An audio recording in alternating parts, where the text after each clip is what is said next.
2 years. It was a lot of sleepless nights. It was sleeping at the office because we didn't have time to go home. There was too much to get done. And there was a point, it was a few years ago that somebody came up to me, one of our managers, and was like, I can do this better than you. And so I had a lot of coaches that said they cared more about coaching great men than coaching great players. And I feel the same way with the people that we have employed with us. I did not fail. I tried, everything I could do to not fail was ingrained in me. And so I think it's that feeling of when it's tough or there's challenges, I don't let myself fear anymore. I immediately move to, how are we going to get through this?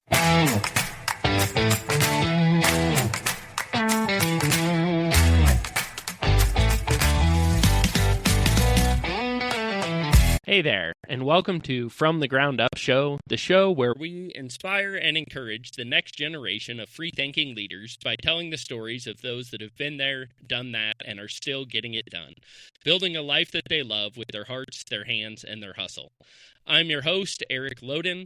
Thank you guys for joining me today. If you are enjoying the content, please help me out. Like, share, follow, subscribe on social media at From the Ground Up Show. Make sure you're subscribing to the podcast or the YouTube channel and click that little button for the auto download. Getting those downloads first thing every week when episodes are released really helps move us up. If you guys would leave a comment or a 5-star review on whatever platform you're listening on, that also really helps move us up in the algorithms and keeps things going. So this morning, I am really excited. I am joined by Alex and Brian from Green Ridge Solar. They are the co-founders of Green Ridge Solar. Alex and Brian started out putting their electrical and construction knowledge to work serving their neighbors in the community and by helping with solar projects. A few short years later, they run a successful company serving all of Oregon and Washington.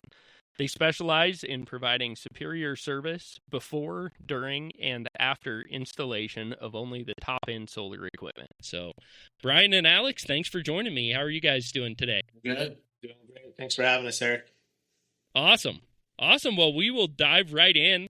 And this is the first time we've had two guests at the same time, so we'll have to figure this out as we go together. But we start off every show just getting a little bit of background, and we like to roll clear back to the beginning. So do you guys want to maybe take turns telling us a little bit about your childhood and how you guys met? Sure thing. Right. Now, you want to start, Alex? Okay, I'll start. All right.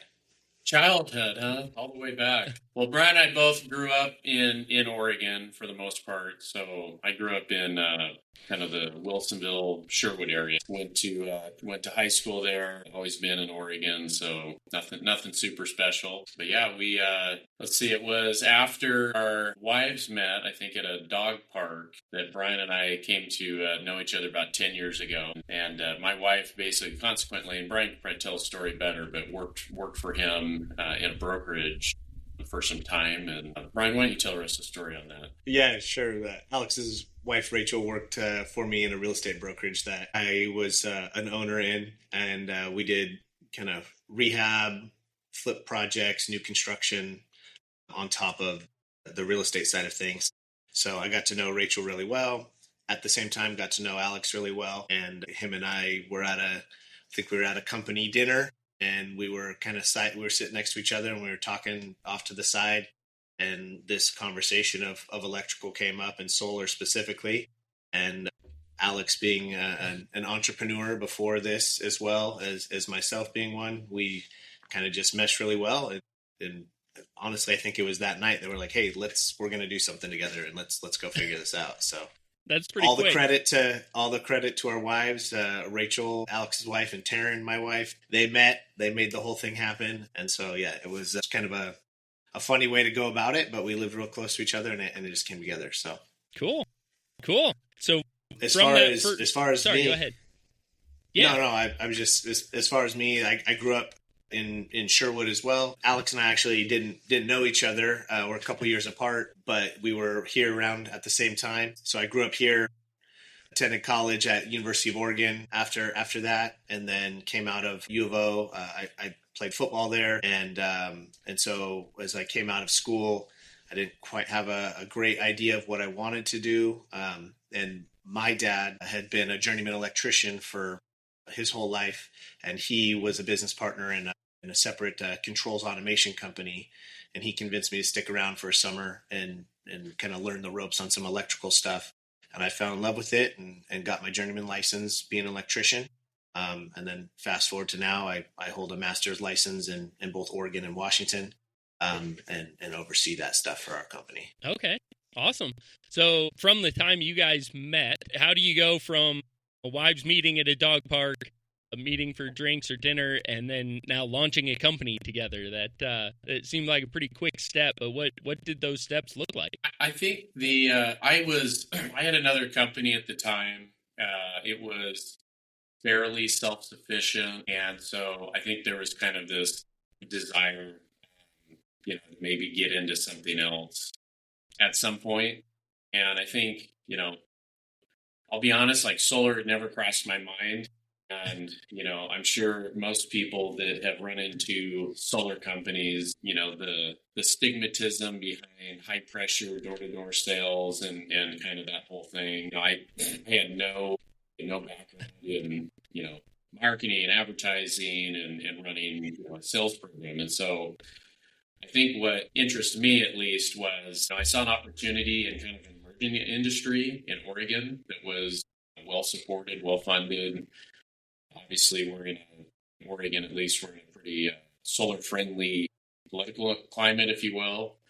And so there was a lot of momentum in policy, government, even utilities wanting to adopt, solar. And so, when we started talking about it, I'm like, man, it really is probably something to look into.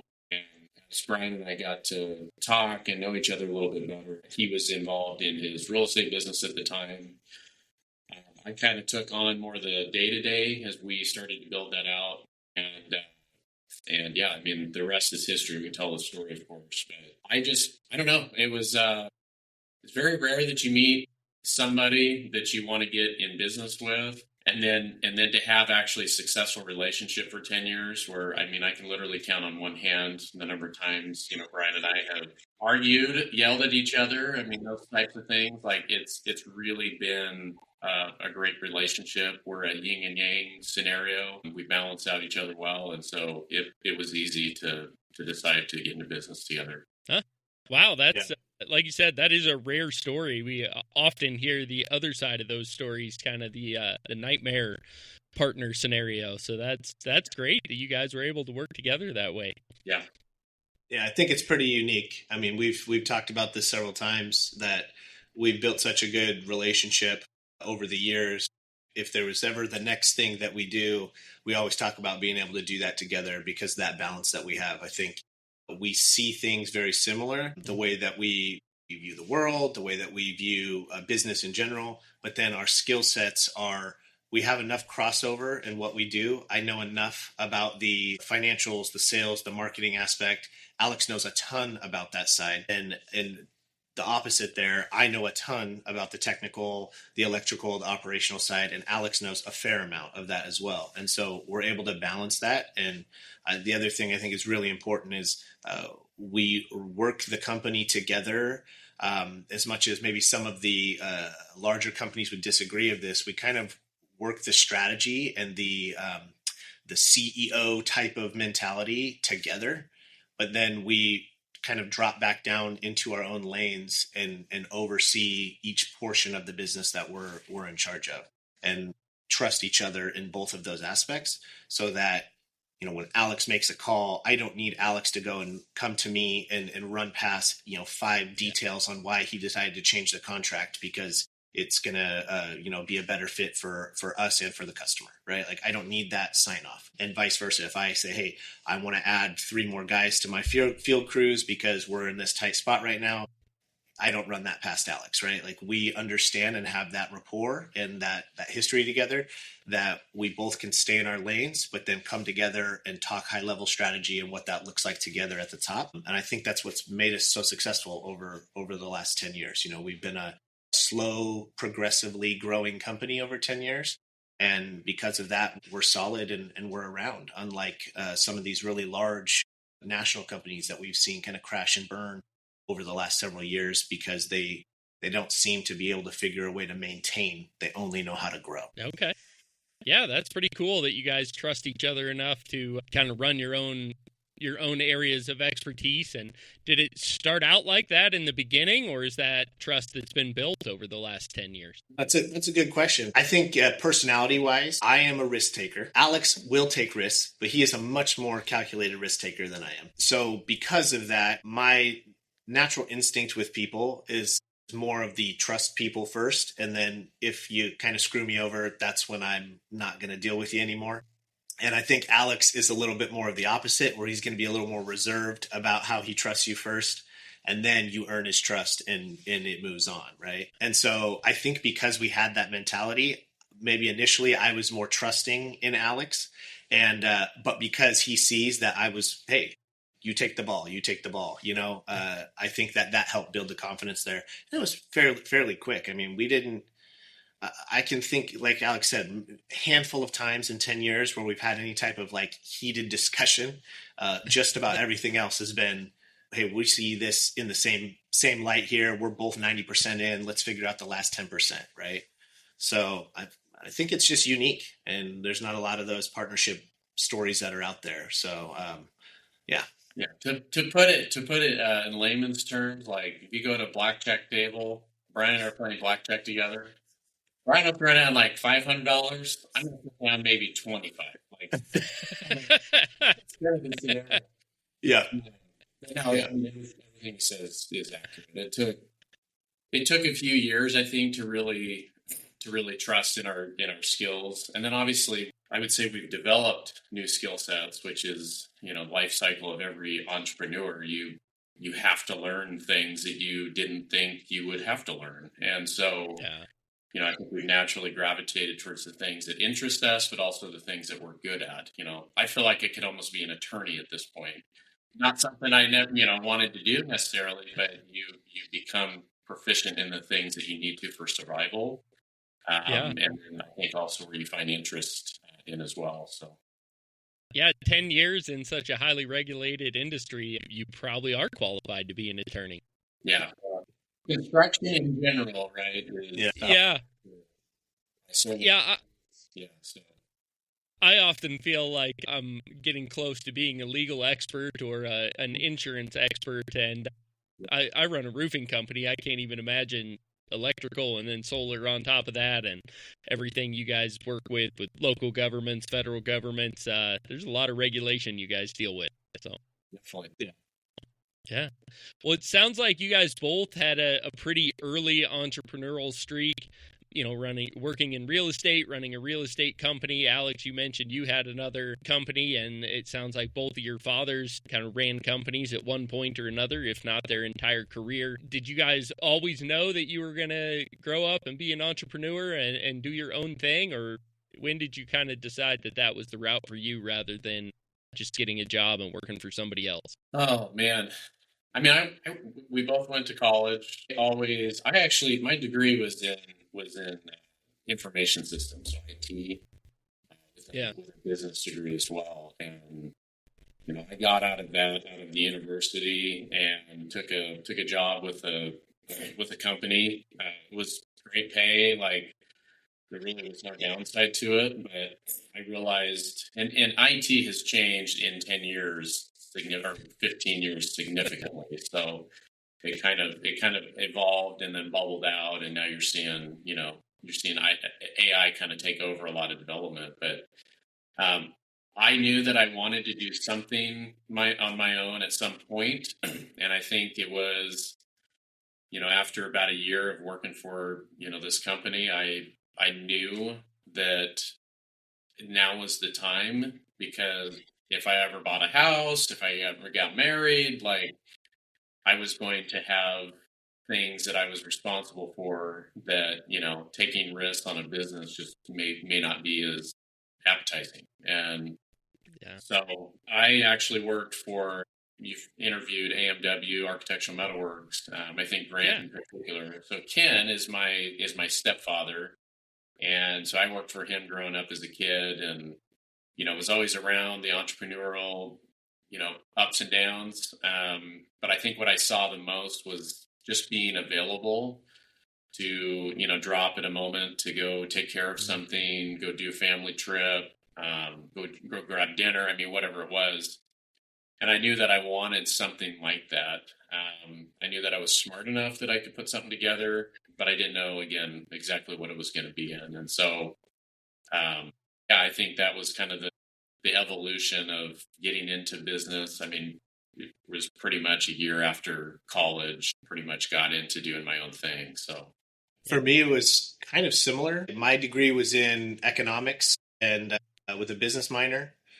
And when full disclosure, all I ever wanted to do growing up was be a professional athlete. And so going to school and getting the opportunity to get a scholarship and play football, that's really what I was there for. I enjoyed the school. I did learn some things at it, but at the end of the day, I went with the economics route. And have a solid degree that came out from that. Did I apply that degree when I came out of school very much? No. I think that the trade background in my family was really prevalent at an early age. A long time when my dad and his business partner, Scott Kinney, they owned a company called Taurus Power and Controls. And so they did power systems and control automation. They had engineering in-house from an electrical side with Scott. And then my dad was the VP of that company. And he ran more of the electrical project management side of things as they grew things out. And so during that time, struggling, business, getting things off the ground, my dad did a lot of work for his friends who were general contractors doing, wiring subdivision houses on nights and weekends, right? Because he had his electrical license and he had his own thing that was going on. So my brother and I sat in the minivan till 10:30 at night, parked on a subdivision street, and my mom and my dad would rope houses. And then when we were old enough, I was in there too, pulling home runs through the attic. That's bare, it's all framed up, and he's like, I'm pull these 10 home runs across the vaulted ceiling here, right? So now, obviously, it's the 90s, a little bit different time. Probably not something you're going to see a lot of now, but that was really I remember that so vividly as part of my childhood. And so my dad was a grinder. He was a hustler. And then eventually, as their business really took off and became successful, he didn't have to do a lot of that side type of work or things like that down the road. But just as Alex said with Ken, his stepfather, the ability to say, hey, we're taking this time, we're going to go do this sports thing. Hey, I'm going to be there at all the events. I can't think of one time that my dad really missed any sporting event for myself or my brother because of work, right? He always made time and found that opportunity there. He coached heavily all the way through, middle school and high school. So seeing that was really cool. And at the time, I don't think I recognized it as much. But now, as we fast forward to our adult years here, I see that being exactly how I'm able to offer the same type of lifestyle for my family. I coach my son's stuff. My wife has coached him and our daughters. And so it's just, it's a really cool cycle to see that. And I think that's what really got us into doing our own thing. I worked for 6 years as an electrician at Taurus Power and Controls. And it was great. I loved it. They both had an opportunity. Scott, his business partner, and my dad, they sat myself down and Scott's son, Brian, who's a little bit older than me, and he's an engineer, and kind of gave us the idea that this could be, passed down to us one day. I was pretty young and I just thought, I just don't love doing this. I think I want to try something on my own, that risk-taking thing on my own. And I really was into construction at the time and trying to I did a couple of house flips with my wife and I. We did those together. So that kind of took me away. Brian stayed with the company and eventually took it over and sold the company and has done a fantastic job at Taurus, which is really cool. So maybe if that opportunity came to me in my 30s, it would have been a different situation. But now, but at the time being, 24, 25, I think, it was about 25 that we were like, I got my journeyman license. I'm like, okay, I think I'm going to go and do my own thing, and just stepped out on a whim. So that's kind of how it Sounds went. like, yeah, that's great.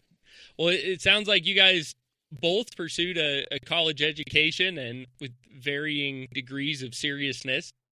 As you look back on it now, was that a wise decision? Would you go back to school, or would you dive right into business or right into the trades? And at the time, I mean, again, education I think the need for education is changing.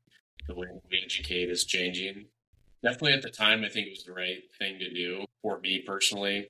It was a structured learning environment. It pushed me, to do and learn things that I probably wouldn't have otherwise. I would say you do refer back to your education through parts of your life and business, especially. I think in today's world, I'm not sure that I necessarily would have, because I kind of knew that I always had that mindset of like, I want to start my own thing. If I had 4 years to do that, and maybe go in and take, especially now with like IT, you can go in and get a intensive training program in 6 months done, and then you're ready to go. I mean, education needs to change, I think, and evolve to the way that our world works now. I, of course, would encourage my kids to go eventually. We've got 3 kids, but I don't know if it's as necessary for certain types of industries like it used to be. So, yeah. Okay. Yeah. I feel pretty similar to that, mainly because I saw it both ways with what Alex is talking to. I saw a background in going to college, getting a degree, kind of one of those degrees that's a little bit open-ended in economics. You can take that in several different directions. I think Alex's degree had some specialization in it that kind of already was driving him down a certain industry path. And for me, it was a little more open-ended. And then when I come out of school, at the time, it would have been 2010. And so as we come out in 2010, the job market is still kind of recovering from '08, right? And so there's not a lot of opportunity that was just out there in people's faces to explore different options for me.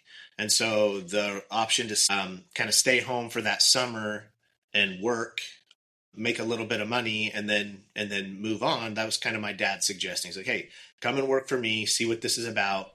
If you like it, maybe there's an opportunity there. If you don't, move to wherever you're going to move across the country, go do your thing, right? Yeah. And he was always extremely supportive of all the decisions I made because of that. But then I went to trade school, and trade school, my view on all of this has definitely changed. The cost of college now is so expensive. Unless you have a specialized degree that's going to lead you down the path, lawyer, doctor, something maybe very specific in the IT security realm. These types of things that are very specialized. I feel like the education system right now is still justified, in my opinion, for those types of things. However, to go and get a, political science degree or an economics degree, right? Like, they're good things. You learn some stuff. You get a better understanding of the world. But most of those kids that are there doing that, it's an experience for them to go and do. And at $100,000, $200,000, $400,000 to do that, I don't think that it makes a lot of sense for those types of degrees. Now, I have people who, when I went into trade school, I started at the very, very bottom as a level 1 apprentice. I get a portion of the state's journeyman wage for electricians, right? And while I do that schooling, I have to track 8,000 hours of work experience, as well as, I want to say it's 500 or 600 classroom hours, but you work full time while you're doing that. So you go to that school on the nights, on the weekends to make up those school hours, and you get to work full time. So not only are you building your physical skill set, you're learning at the same time, and you get to see what's applied in the school out into the field on a daily basis. And because of that, I was 20 or 21 when I went into the apprenticeship program. I had people who are good friends of mine who went in at the same time as me, who are 18, some of them 17, who had just graduated, turning 18, coming that beginning of the school year. And they went through the program with me with, a 3-4 year head start in life. We both get a journeyman license at the same time, get our cards at the same time. You make a really doable wage. I was able to buy a house when I was 23, right when my wife and I were dating, and we got to do that together and close on that house right before we got married. That was, it was just a really good overall experience, and I highly recommend it, whether it's electrical, plumbing, welding, pipe fitters, even equipment operators, all of these different things. Like, I think for a long time, people will be like, oh, well, if you don't go to college, you kind of go down this route of these other jobs. And now the landscape has changed where I feel like the other jobs are equal to or more than important than other aspects that we see from the college front. So I think the most successful people that I know have all been people who have grown some type of blue collar industry business and have really taken it from there. And even when we see it in large scale Fortune 500, like, there's the owners of that, the founders of those. You'll see so many stories of people who dropped out of college, didn't go to college, learned on experience, had this great idea in a garage. And I think the majority or more of those types of businesses are founded by those people who are just go-getters and not necessarily the most educated. You become the most experienced, which then leads you to be the most educated.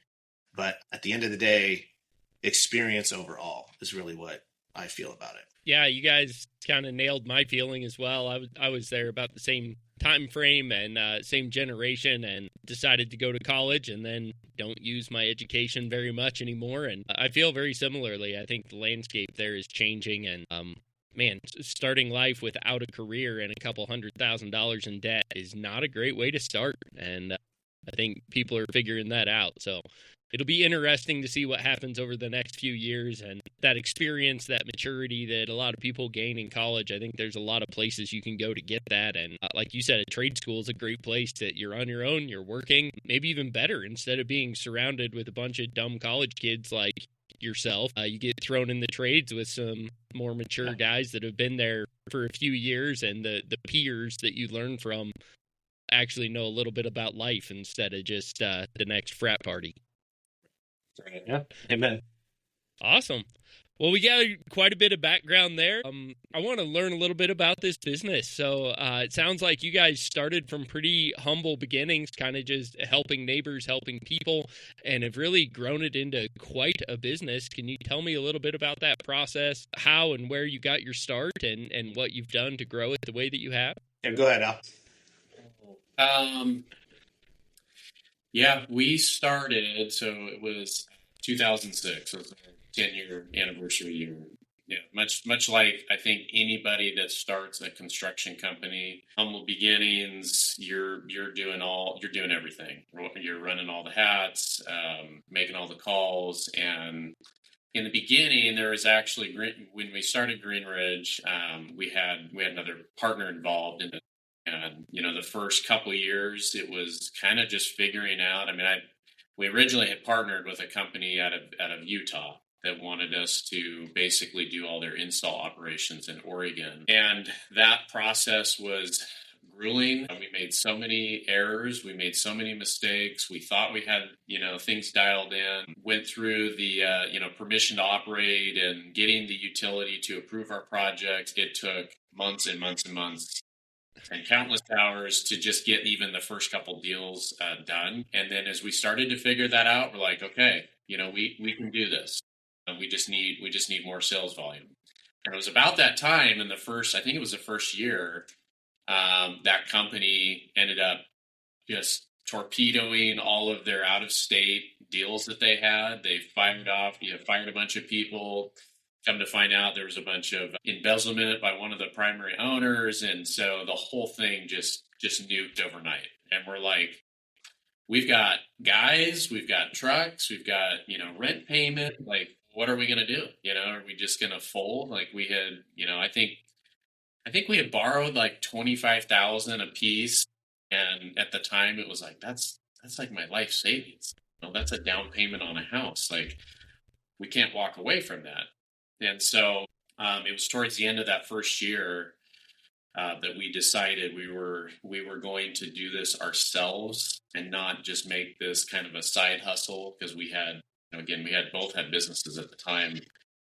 And that next 2 years, it was It was a lot of sleepless nights. It was sleeping at the office because we didn't have time to go home. There was too much to get done. We invented an entire marketing automation platform, a setting process internally for all of our leads to gather appointments, validate customers and sites. We did sales, we knocked on doors for a short period of time. That was kind of like the only way we could get people to, respond to us, all the way through the sales process. And then, we were doing installs alongside the guys for the first year or so. And then eventually, as things started to take off, we were able to take some step back. That first couple of years was really, really tough. And I think we hit the industry early enough that there was enough kind of funding involved, not just from a standpoint of like tax credits, but the state had, through Energy Trust in Oregon, they had rebates and things like that. Then the Department of Energy had something going on too. We were able to kind of use that and reinvest, the earnings of the company back into growth.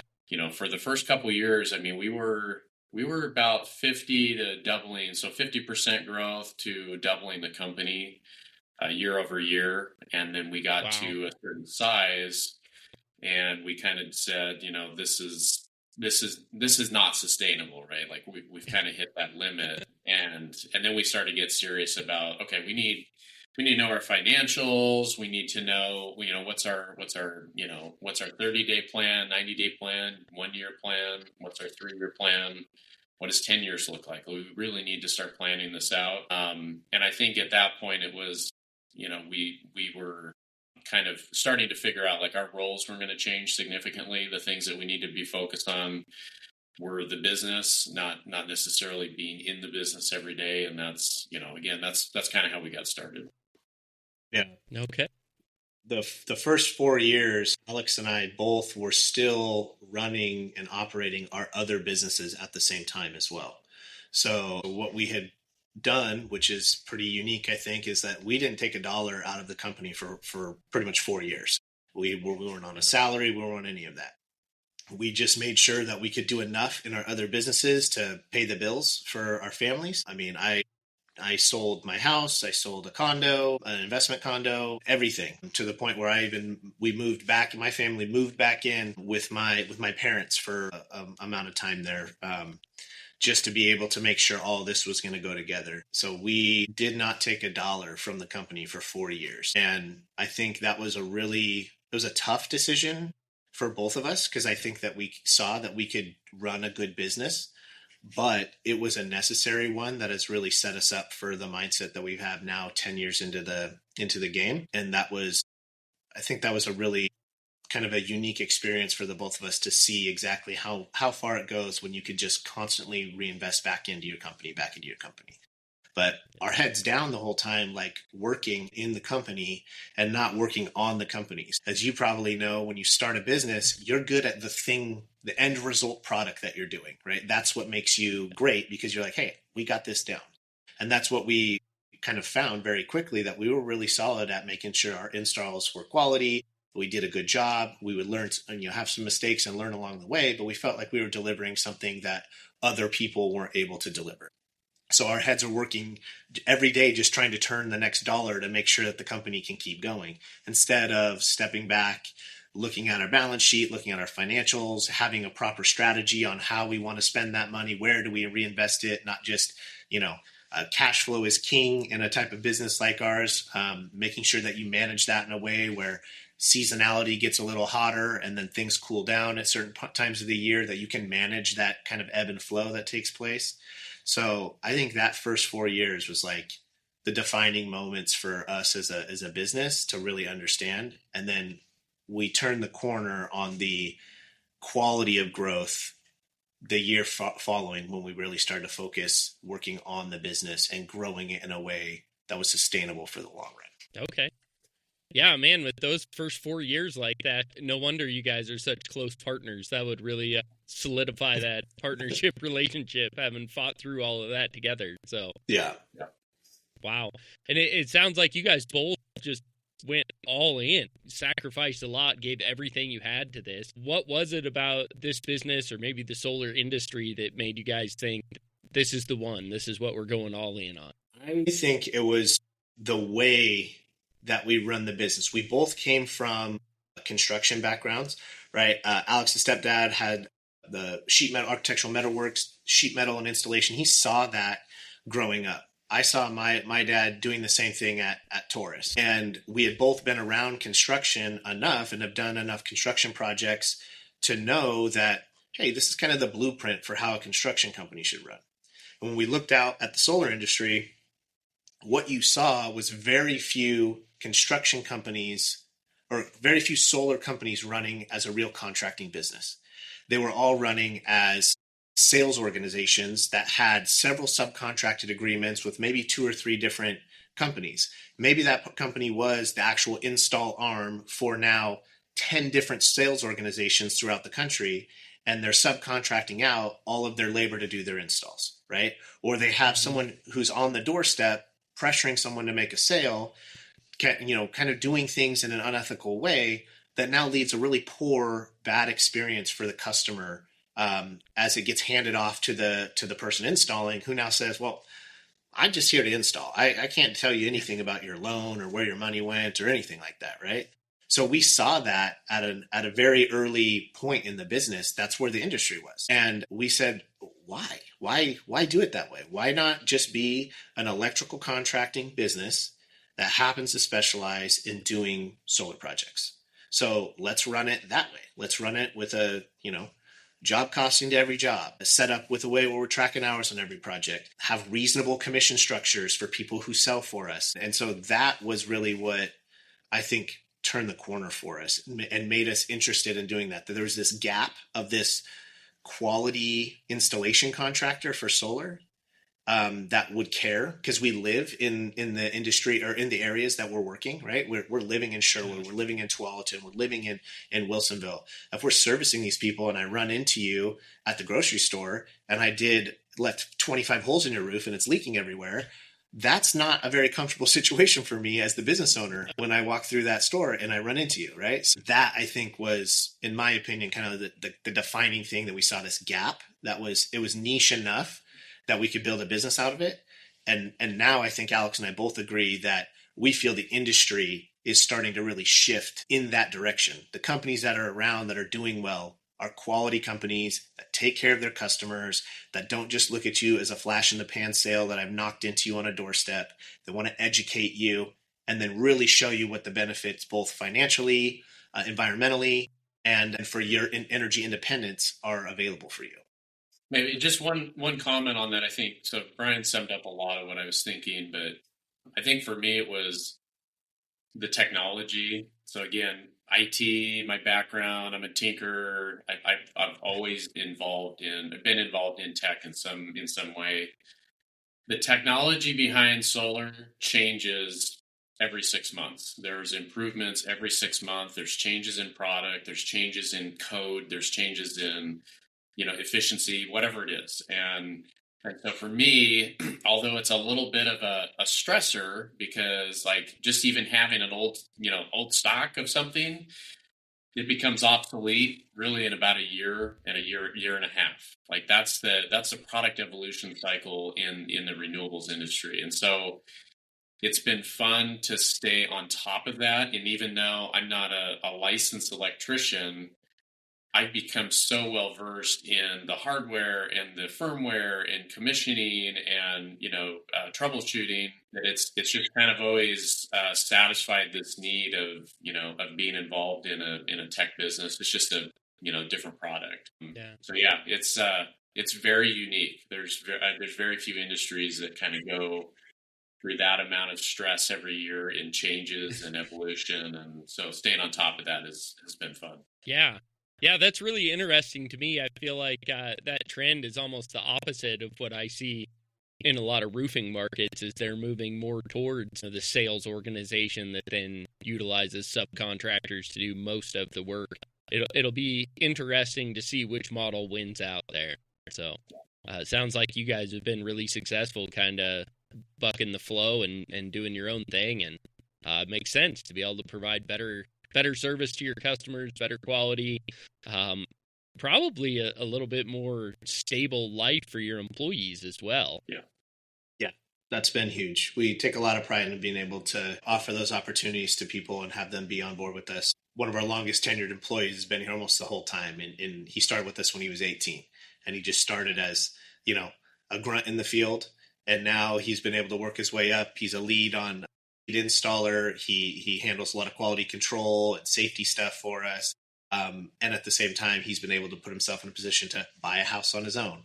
And all these things that, he came to us when he was younger saying, I don't know if those things are in the cards for me. Right. And it's been really cool, really cool to see. That's awesome. That's really great. So Alex, you kind of dove in a little bit with, like you said, the changing technology and the stressors in the industry. I'm somebody, I know very little about solar at all. Most of what I know or understand is frustrations with people that poke holes in my roofs. Yeah. And then, just what I catch little clips on social media or whatnot. Can you guys maybe give us some insight into the development of the solar industry over the last decade and some of those technological changes? And then maybe, I know you guys are kind of in the middle of a lot of governmental and regulation changes as well. How has that affected your business to date, and how does that affect things moving forward? Well, we're going to need probably 2 more hours. Yeah, exactly. No, at a high level, the product and technology has hit that cross point, if you will, on a graph of where the cost of the product and what it can do and how long it can last has definitely crossed the return on investment threshold that most people. Okay. That was one of the big questions. Was, I know, at least in the circles I'm in, that was the thing for a long time, was without the government subsidies, solar doesn't make sense. It doesn't pay for itself. But yeah, the technology has finally caught up, and we're kind of crossing that threshold now. Yeah, so the cost of the product has come down a fair amount. Competition. You have worldwide manufacturing competition, inverters and things like that. Panels basically last as long as you have them on your roof. They're now warranted to be 25 to 30 years from the manufacturer against performance and defect failures. So not much that goes wrong with them. If they work from day one, they're probably going to last you the 25 years. Inverter technology has come, we're at a point where we're talking about 99.8% round trip efficiency on inverter equipment at max capacity. There's not much more you can do to improve that. I think the next evolution in our product is there are some different cell technologies that are coming out, different chemistries and material makeups that I think will eventually hit the market that can take us even higher efficiency. But we've kind of peaked out with what we have available today at a reasonable cost. The other thing that's really evolved in our industry is energy storage. So batteries in particular. We're one of the largest, at least for the Energy Trust of Oregon. We're a partner with them.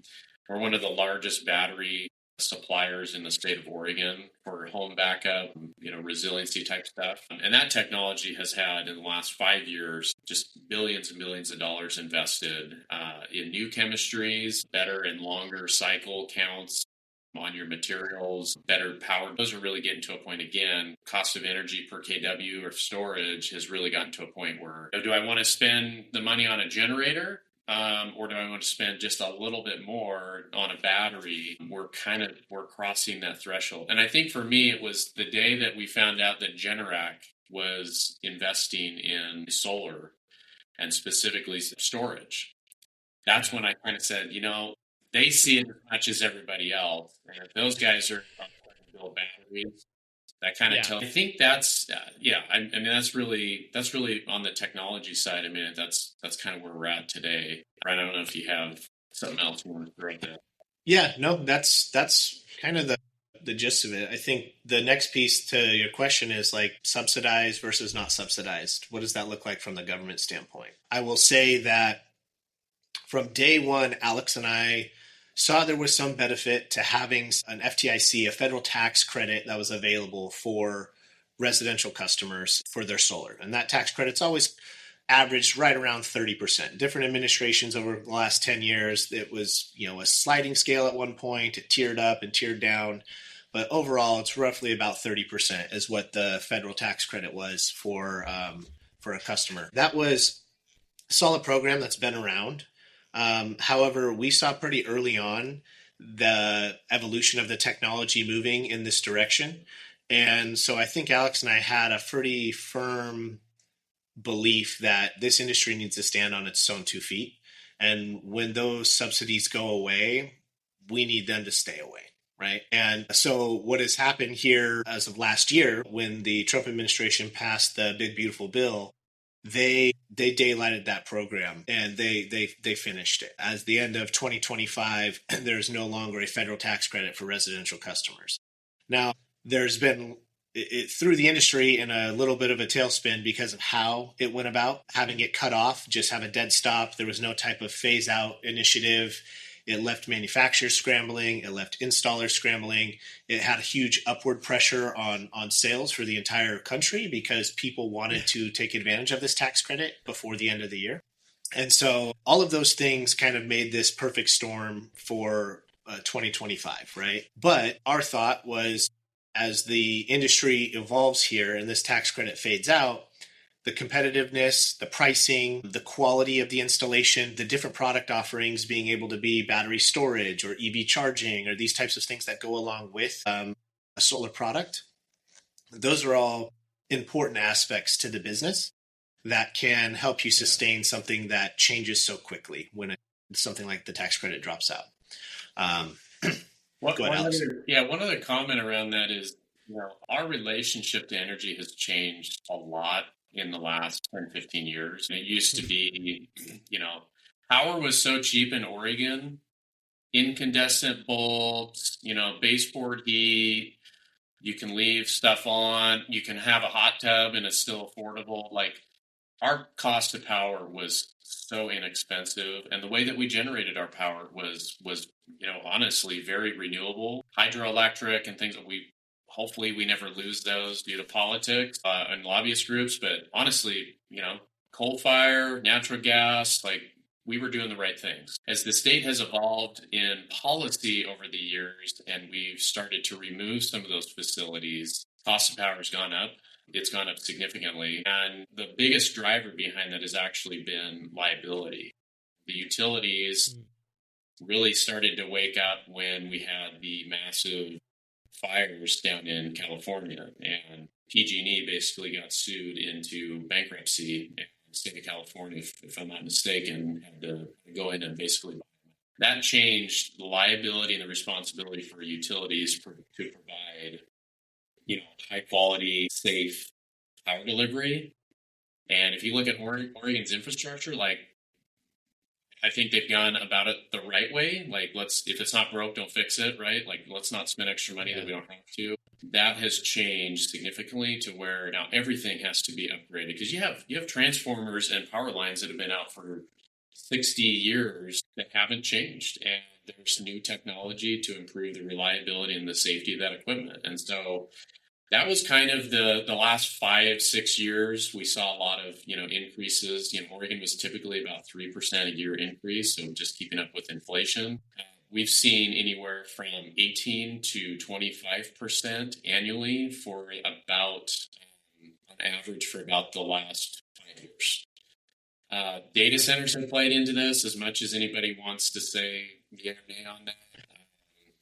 We've given away a lot of energy infrastructure upgrades to the data centers and those that operate the data centers, and that has come back on the ratepayers. It's done. It was kind of done without anybody knowing, and so cost of energy, I guess, is what I'm getting at, has gone up a lot. And what we're now seeing is that, especially in business scenarios, which we do a lot of commercial solar systems, is that a lot of your bill is actually made up not by the kilowatt hours that you consume, but the amount of instantaneous power that's delivered to your site. So, like, as an example, if I'm a manufacturing facility, which is really common for us to go into now, I may have, a $50,000 a month bill, but 25,000 of that is due to the amount of peak current that I demand at some point during the day, the week, the year. And so I get charged a lot extra for the utility to be ready to deliver that in a moment's notice. And so a lot of people don't understand that. A lot of businesses don't understand that. What they see is my power went up, 100% in 3-4 years. I got to stop this. This is eroding profits. This is eroding into my costs.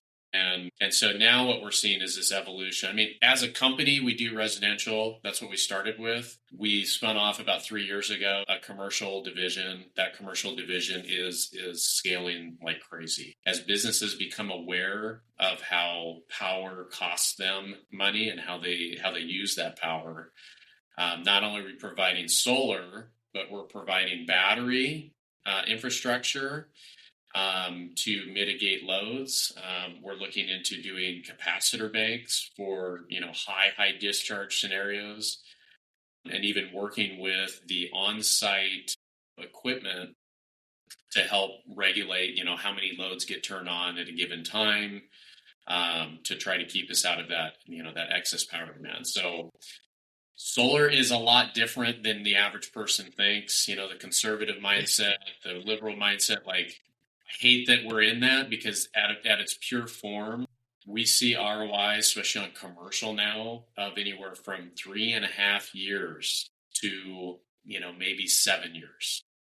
There's not many investments businesses can make that get you return on investment like that. And then after that 3.5 to 7 years, like, every single year, that power is virtually free.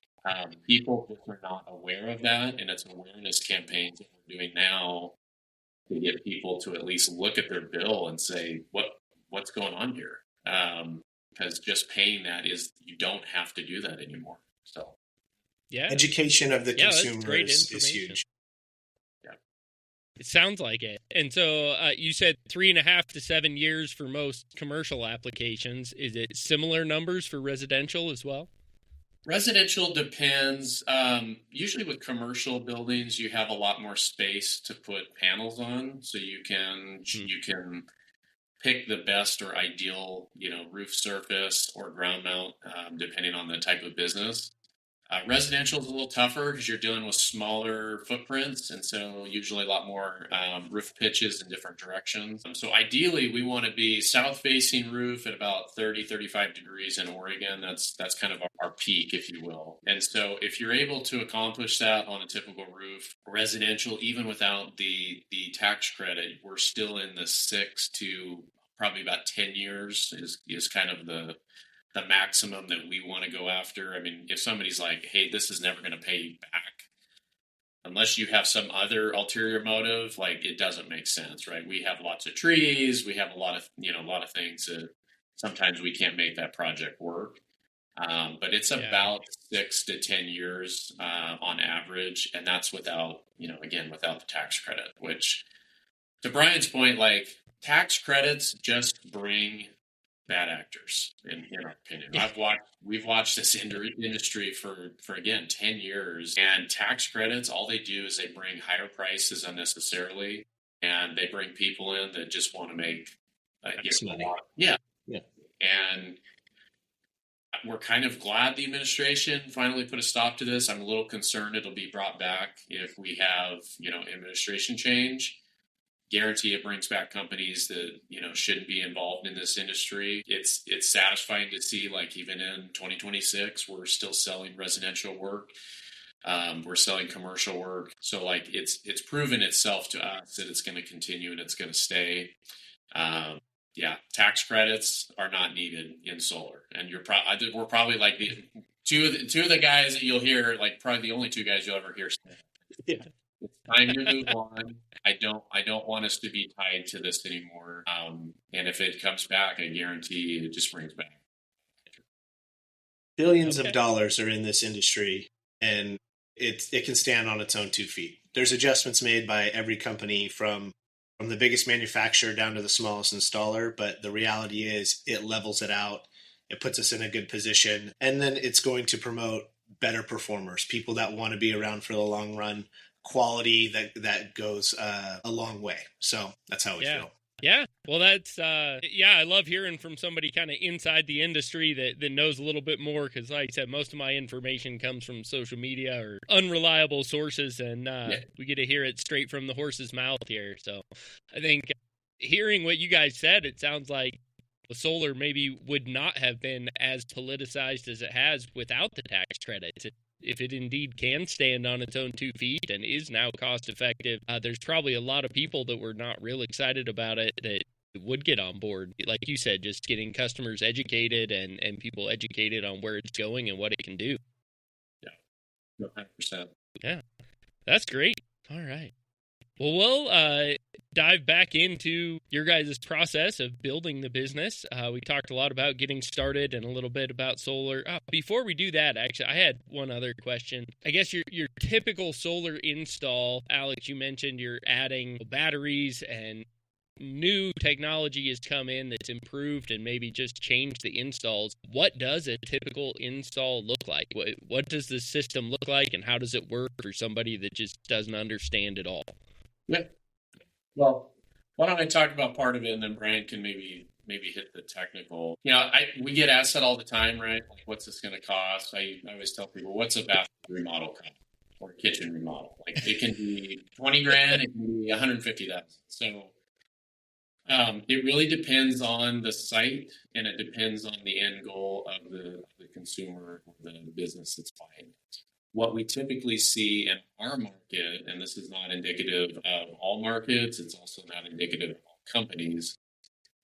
We see average systems, just solar, they can be in the $20,000-$25,000 range, up to somebody that is consuming, enough power to probably power 2 or 3 homes.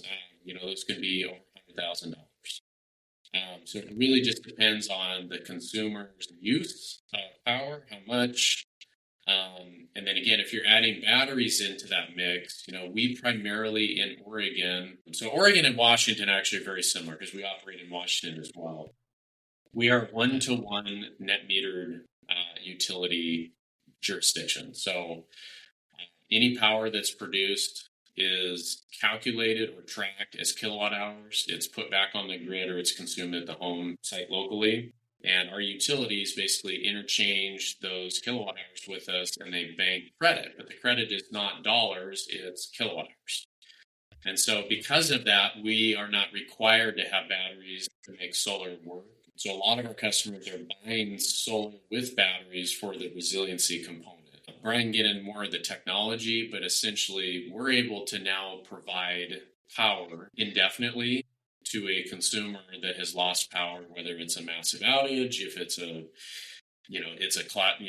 catastrophic event where in Oregon we have fear of major earthquakes and knocking out bridges and power systems. These systems can literally power your home for as long as the sun is still shining. And what's crazy about that is, like, we both have systems at our homes, like we both have batteries. We've both gone through, up to 7 days, 6 days worth of outages. And like, it was amazing to be able to prove that this actually can work. I actually have a little tiny home that runs off solar and batteries, and it's been that way for a better part of a year.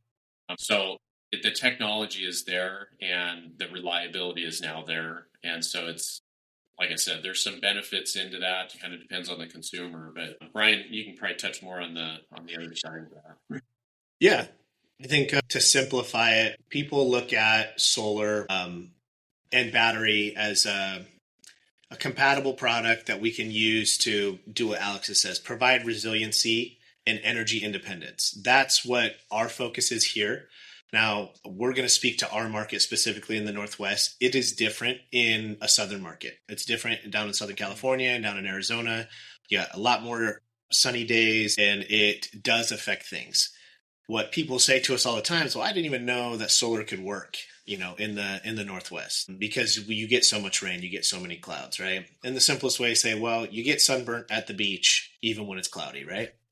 So you have UV rays that still come through. The technology and the absorption levels of the cell technology on a solar panel are constantly improving, but are really, really good. So you're able to pick up in low light conditions. You are still able to generate energy. So that's in a nutshell why it still works here, right? Same exact concept. We may have to have a little bit larger system. Maybe down in California, a normal home needs 10 panels to operate and offset someone's power bill on their 1,500 square foot house, right? Up here, we're looking at, let's say we have to add maybe 3 or 4 more panels to do the exact same thing, right? Yeah. That's kind of where I'm assuming that would be better there in the Northwest. You guys are you're almost testing like the worst case scenario. So if you're seeing a 3.5 to 7 year payout in the Northwest, those times would probably shorten in other parts of the country. Is that accurate? Yes. What the detail behind it is really what I was going into, which is about 98% of the solar customers out there are interconnected with the utility grid, right? You got to get approval if you're going to be tied into a utility grid that's going to help offset your bill in any way, shape, or form.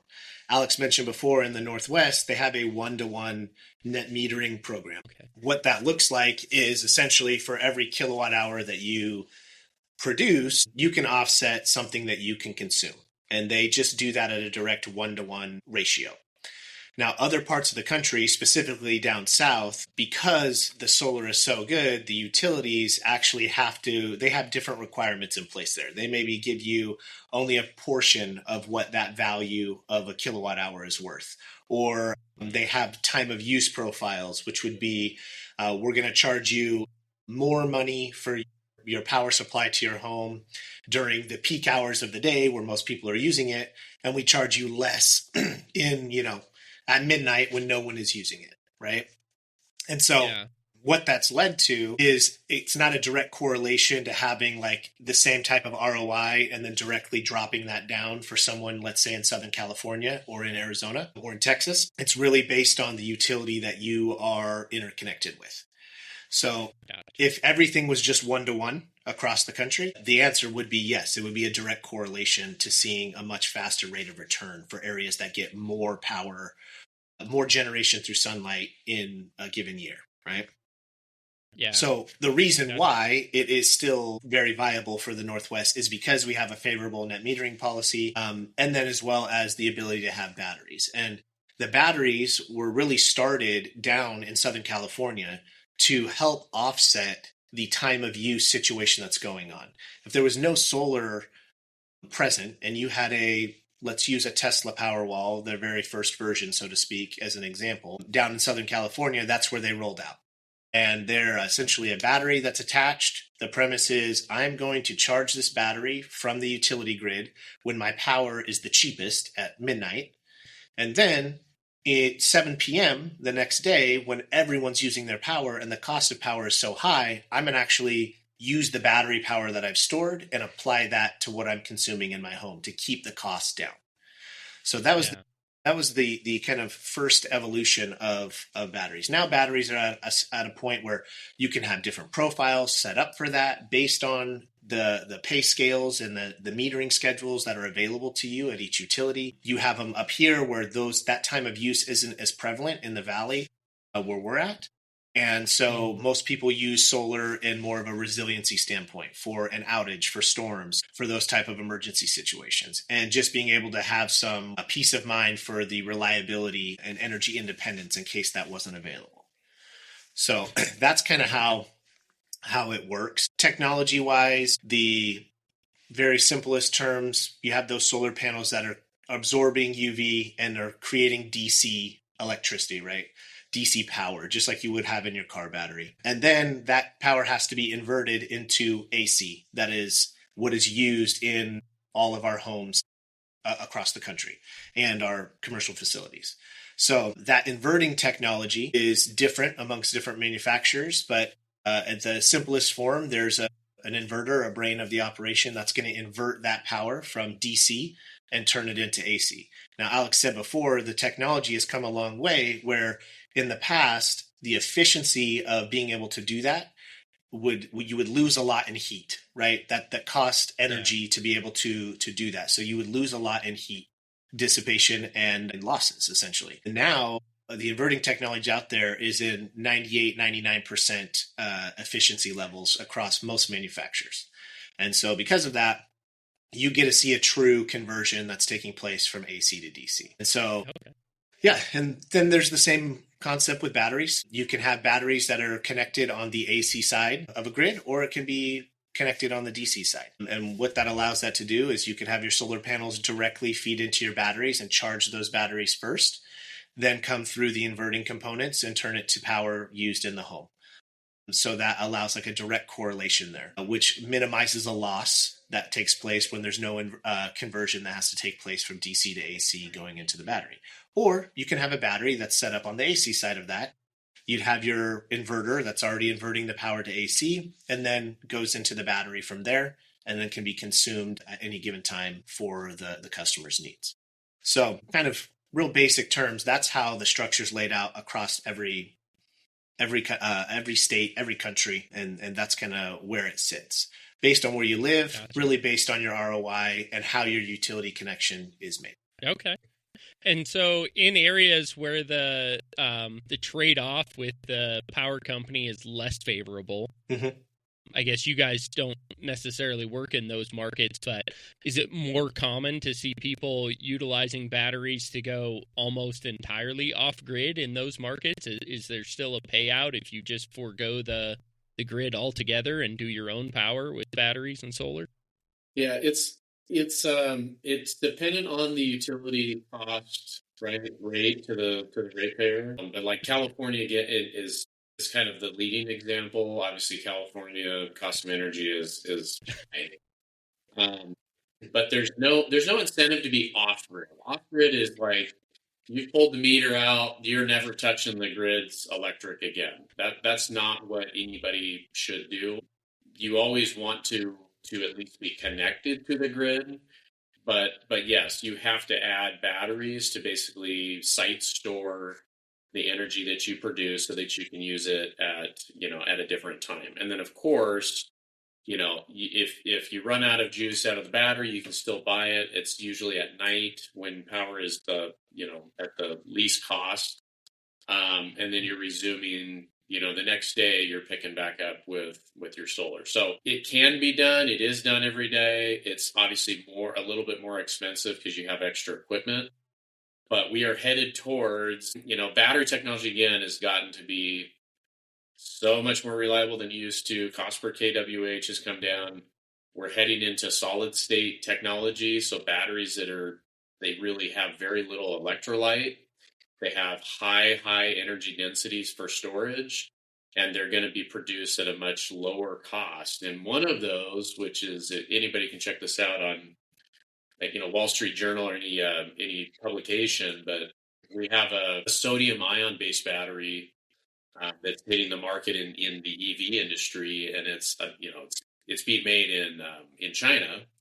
But those batteries, the energy density and the cost to produce those, it's in the neighborhood of about 100 times less expensive to produce than our current cell chemistry today. So we're entering this period where, again, I'm telling you, every 6 months, there's something new coming out, there's a change. It hits before people know it, but their BYD is the auto manufacturer. The batteries made by CATL, which is the largest battery manufacturer in the world. They're now charging those batteries. You can charge an EV with that battery up to 80% in about 4 to 5 minutes. So about the same time it takes to fill up your car with gasoline or diesel. They're now able to do that with EV charging. The issue is power delivery, of course. It takes an immense amount of power to deliver that. But my point is that we, in the next, I think, 5 years, we'll be at a point where you do not have to interconnect with the utility if you chose not to. You'll be able to provide that power reliably for a long time at the same cost or potentially even lower as that technology advances. So that's why, again, as we look at the industry, this is a little rough patch with the incentive change and stuff like that, but we're still headed towards energy independence. So I think you're going to run into utilities, instead of providing a lot of energy to all the homes that they interchange with, you're probably going to pay more for just being connected and interchanging with your neighbor, right? Yeah. I think some of that will change. Huh. Interesting. Yeah, that's really interesting. And do you guys in your business, do you combine like solar and wind? And I know there's some small residential sized windmills and that kind of thing out there. Do you ever incorporate those, or do you do strictly solar? We're pretty much strictly solar. Wind's not a bad option, especially if you have it right. It's a little harder to rely on because you don't know, seasonality. Yes, there is some of that, but like if you're in a high wind area, absolutely you could have a wind based energy, generator. It's a little harder to interconnect with on the equipment side because there's not really anybody making reliable wind equipment in the U.S. for a consumer grade product. So you're buying, a lot of foreign Chinese product, and it's a little harder to get reliable, AC voltage out of those. We don't really get into that too much, especially at the small consumer level or even the small to medium manufacturing level as well, right? Like if you're talking utility scale, wind farm, those types of things, like obviously that's out there, that's been talked about a lot, but back at the root, where we're at, it's not as prevalent. Yeah. Interesting. Yeah, I live on top of a hill above a lake in Wyoming, so certain months out of the year, 50-mile-an-hour winds, that's just Tuesday. So. Yeah. Right. Might be a good solution for you. Yeah, for a part of the year anyway. Yeah. So, all right. Well, we talked a lot about solar in general and your guys' background. Let's dive into your business a little bit. What has been the most difficult step so far building your business? Do you got one in mind? I got one in mind. Why don't you start? Yeah. So I think at an earlier stage, the most difficult step was structuring the company in a way that had to be based off the numbers. Like I said at the beginning, when you're starting a company, you're hands-on, you're in it all the time. You're usually producing the final product for most people, right? Like as small business owners, that's what you do. And so it's very easy to say, hey, I've produced 10 widgets and they've made us money and I have a little bit of a margin on each one and we move on from there.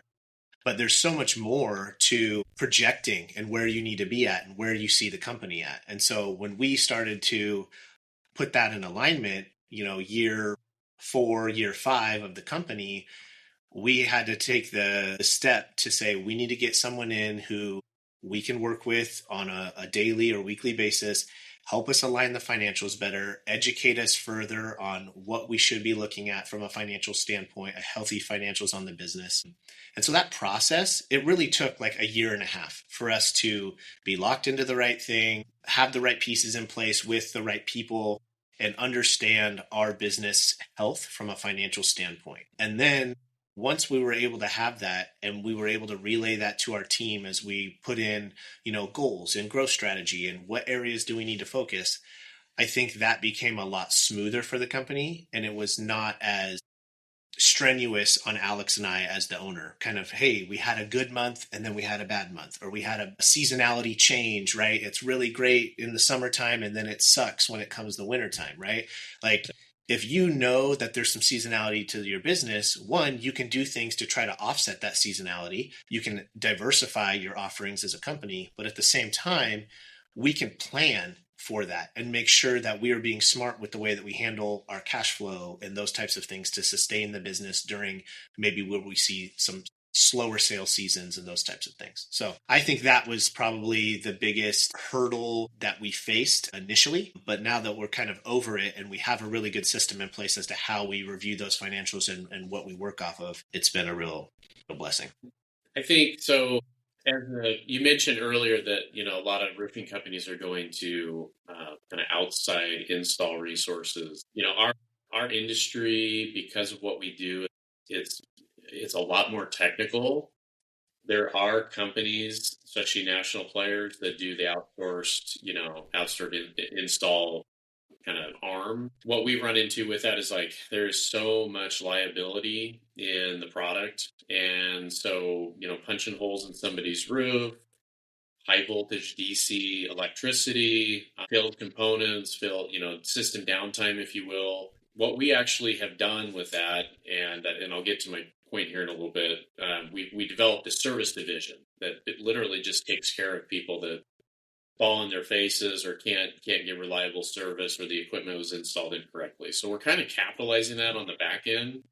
But we believe in the product so much that we want to make sure that it is done reliably. It's done the same way every time, so that when we say, this is a 25 plus year system, we truly believe it'll last 25 years plus. And we have systems from 10 years ago that are humming just, right along, that don't have any issues. So I think we've learned that efficiency of people and processes is what makes us better than somebody that's growing at 300% a year. When you're in high growth every year, all year long, your business becomes focused on growing.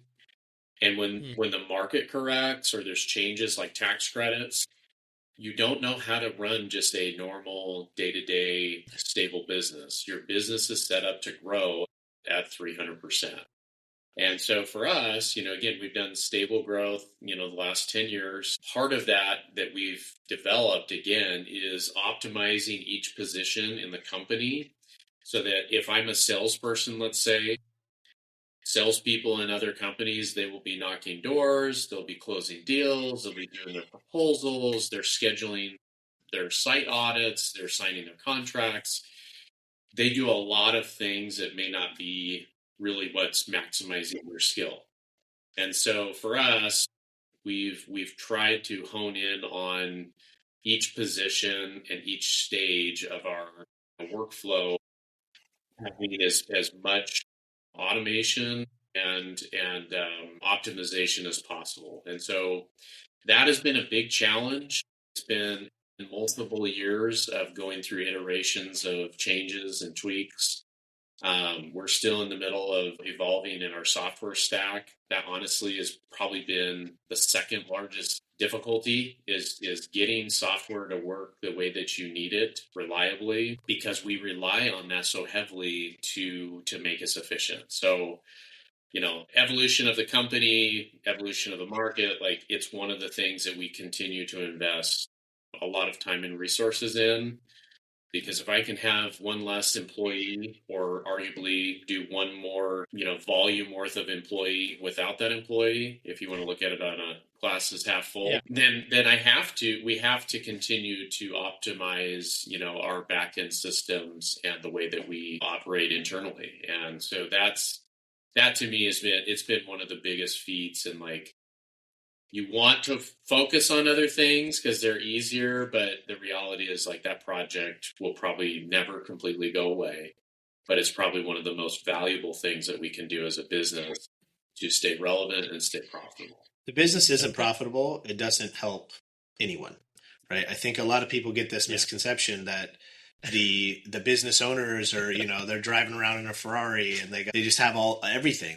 Every dollar that's made goes back to the owner. And I think it's easy to get that perception, but in reality, it's just not the case. Like, we have to run a profitable business to allow our employees to have better quality of life, better quality of work, right? And so, everyone here seems to understand that, and we want a team atmosphere. I think we probably share a lot more than what a lot of other companies do when it comes to where we sit from a financial position in the company, just to give that transparency to our employees and to our customers on where we're trying to go. It's a key core value to our company is transparency. And so Alex and I try to make sure we're living by that as we operate and run the business. So our executive team, they know those metrics. They know where we're sitting right now. They know why, if this month was not profitable, the importance of why the next month has to be, right? And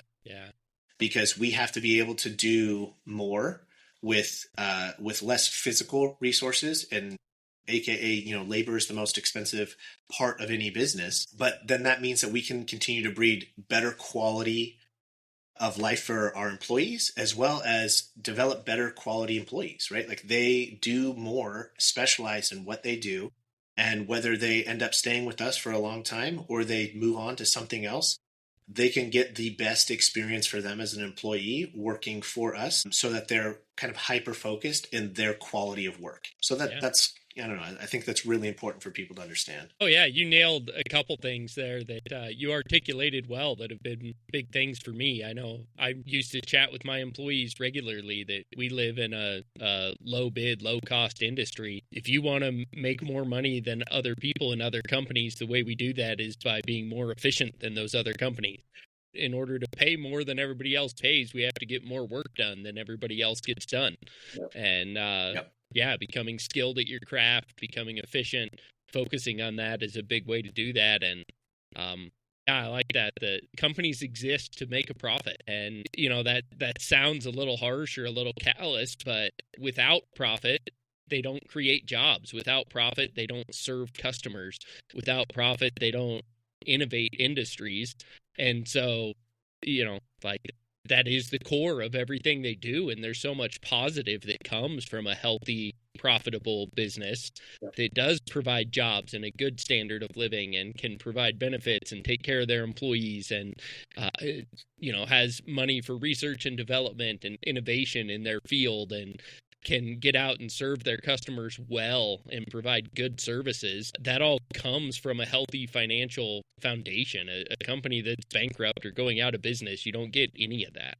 So yeah, I appreciate that. That was a great way to articulate all of it. So, when were you most afraid as a leader? We're never afraid. What are you talking about? Me. You know, it's funny. I was actually talking to my wife about this the other night. We had some friends over, and you know, this perception of owning a business, especially to somebody that's not in, you know, an entrepreneur, has owned a business before, is like, man, you know, all the liability and the stress and like, how do you live, you know, a normal life? And it's like, you just learn that most of your problems will resolve themselves. Now, not without effort, of course, but you have successes and those problems will go away with time, and you can rely on those past successes to dictate your future successes. And so I think for me, you know, the things that I would stress out about, I mean, I remember the first time I got a letter from an attorney, or we got a letter from an attorney for something ridiculous, right? And I'm like, oh my gosh, you know, we're getting sued for $1,000. Like, this is bad. And, you know, you have successes in those trials, and then you build upon those successes. And, you know, there's not really a need, or maybe even I don't feel like I shove the fears down deep and, you know, box them up and kind of forget about them. But there's not a need to worry about, you know, the things that are kind of outside your control, because time has dictated that we're going to be successful. And I think because, you know, again, Brian and I are willing to look at, you know, innovation and change, and we're in a very heavily, you know, they call it the solar coaster because there's so many things changing all the time. We stomach that, but we get ahead of it. We think all the time about what's next, what can we do, what's coming, what's changing. And so staying on our feet and being aware has made us, you know, we've been able to ride through all the challenges, the dips, and come out on top. And I grew up in the sheet metal industry. Like, I worked for my dad all through high school, and, you know, there's challenges in every business, but man, solar is just, there's so much that changes all the time that we've had to become, like, if there's one skill I've developed, it's the ability to change, to redirect the business if we need to, and to make tweaks along the way, to keep us relevant. And so, honestly, I think that's, you know, owning a business or a roofing company, you probably understand, or anybody listening, that's a skill. It can be a fear, but that's a skill that if you can overcome, like, you're unstoppable in that case. So yeah. Adaptability is huge. It's a core value of our company as well. And I'd say I don't remember who said it, but it's really about just getting comfortable being uncomfortable. That's where Alex and I live at now. When people ask, how do you do it? Oh, there's so much pressures. You've got, 40, 50 employees. You have all this stuff that's going on all the time. You just learn to be comfortable in it and understand, like Alex said, you live off of the successes, right? You're going to have some failures. You're going to have some things that are going to happen, but you're going to overcome them and you're going to learn and you're going to move on and try not to repeat. As long as you're not repeating the same mistake over and over again, you're good, right? If it's a new mistake, that's fine. That's part of growing and learning. Every single business. I listened to a podcast with Jensen, I forget his last name, from NVIDIA, right? Like he's the founder of NVIDIA. Yeah. That dude dang near bankrupted that company 10 times, and it was, but then now it's massive. It's a huge innovator in the world, right? Mm-hmm. So there's not going to be failures in your business. And I think just accepting the fact that there is a way to fail forward and just trying not to repeat the same mistakes, I think that's really, really important. Alex and I both grew up playing sports and had an athletic background. We like to hire ex-athletes. Those are the type of mentality I think that really goes a long way in business, to understand that as long as we're failing forward, we're in a good spot, and we can learn from those and turn them into successes. So I'm in complete agreement there with Alex on that. Oh man, that's a great perspective. And there were times leading my business that I felt that way, that, oh man, we haven't failed yet. This is just the next problem. But I was not able to maintain that mindset all the time. There was always a bigger problem and a next problem that we had never faced before. So yeah, good for you guys. I think, thinking back now, if I could maintain that attitude more frequently, life would be a lot smoother, a lot better, and more enjoyable. So, Is there something that significantly delayed the growth of your business that you would do differently? It's funny. We're kind of at this point. So I won't give specifics, but we did around 23 million last year in total revenue. Okay, that's between Oregon and Washington. So our company is not big by any means, but I would say we're not small anymore. What we really haven't, like, where we want to be is definitely different than where we are today. And so just this week we were talking about, we talked to our leadership team specifically about, like, what do we want to do? Are we good with just being at this size? Do we want to maintain at this size? Like, what do you, because our leadership team is, it's a couple individuals and us, and, we look at them as part of the business, and they help us make key strategic decisions. And I think the consensus is, like, hey, the market's opening back up, like competition's falling, big national players. I mean, if you follow any of the news about, the solar industry at all, I mean, we're talking about hundreds and hundreds of millions of dollar a year companies, up to $1 billion. I mean, I think one of the biggest was almost $1 billion in volume gone, And so for us, we're like, well, hey, this is going to open the market back up, and there's going to be less competition. It's hard to operate solar in general. So, like, it's good to see these companies that were doing it shitty ways for the last 20 years. Like, they needed to go. They were not serving the customer well. And I think, we are now in this period of, like, we can grow. We could do 40 million. We could do 50 million. There's some things that we're going to have to change to get there. But I think, honestly, that's been one of the most difficult as of late challenges, is, like, knowing how to hit that next step. I feel like we're at the bottom, the bottom of the next step, and we keep just running into that, that riser board, and that big leap that we want to take.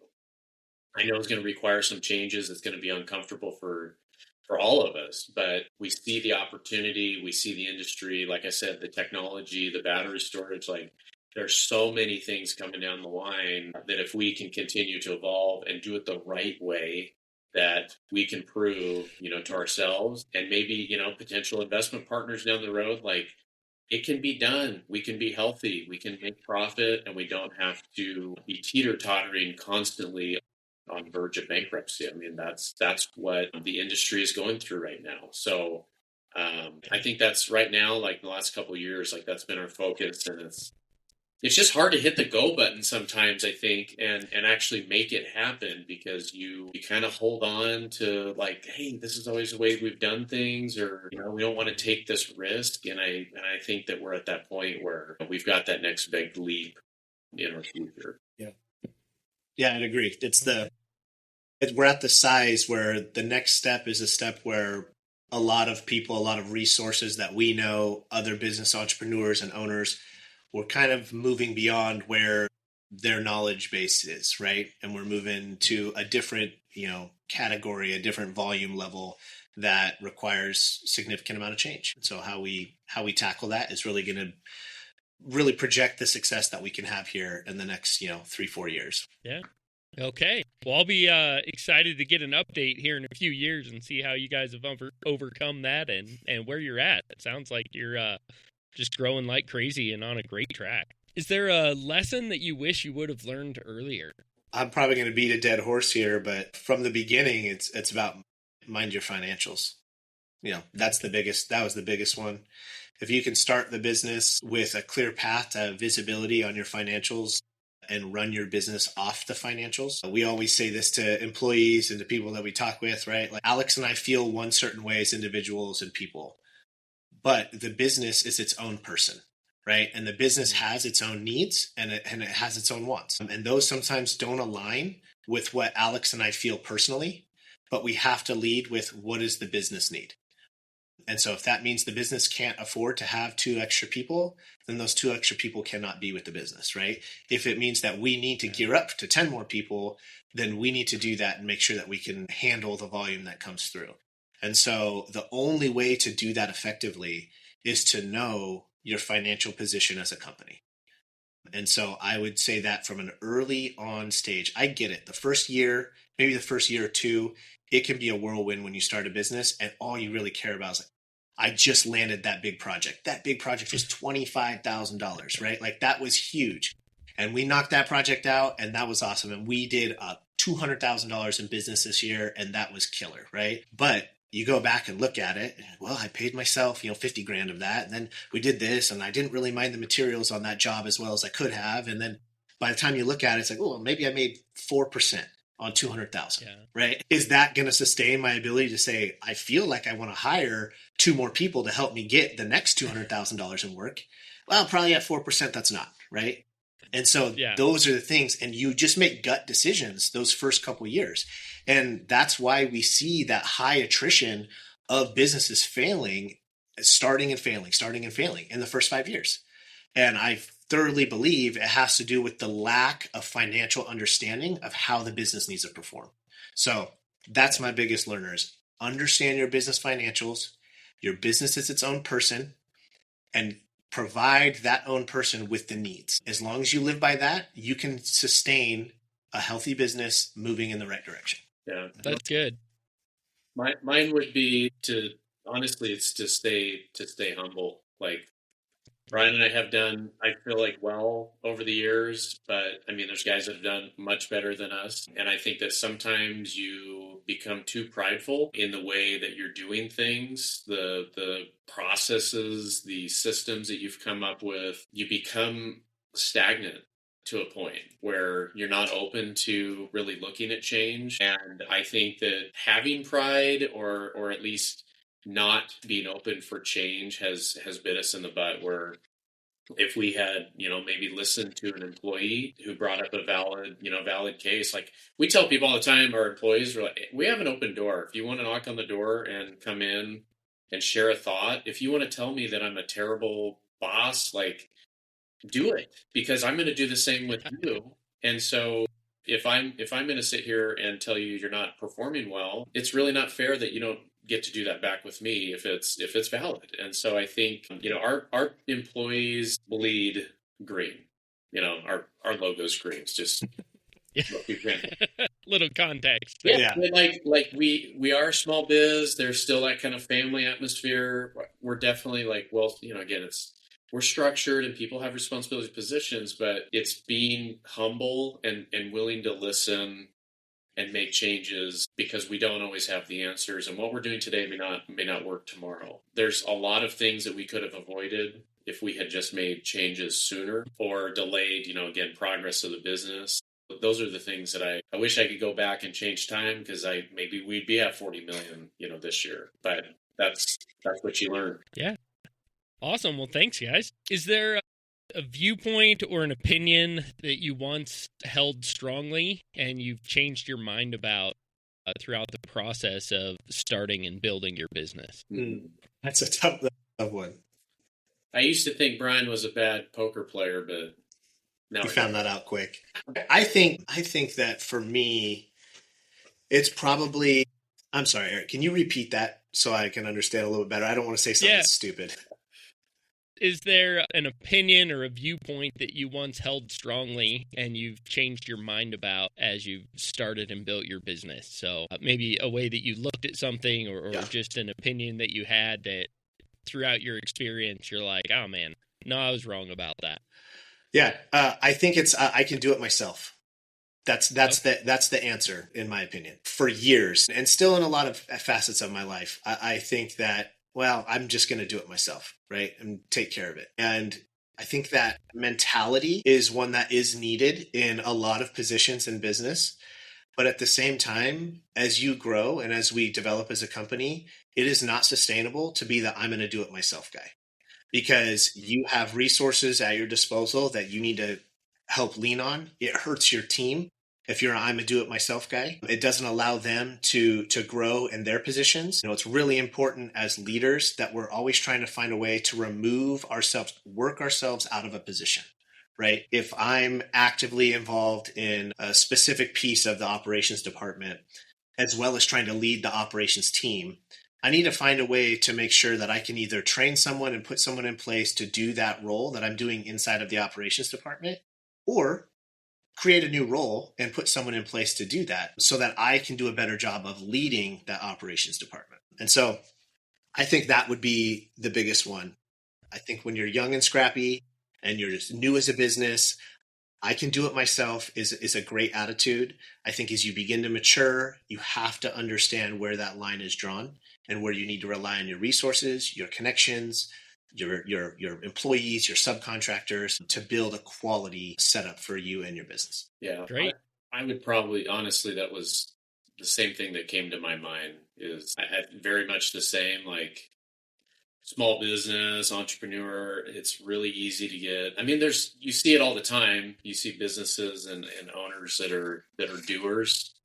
And they can be successful. They can be wildly successful. I think that, when we set out to do this, we didn't really know how big this was going to get and what the industry was going to do.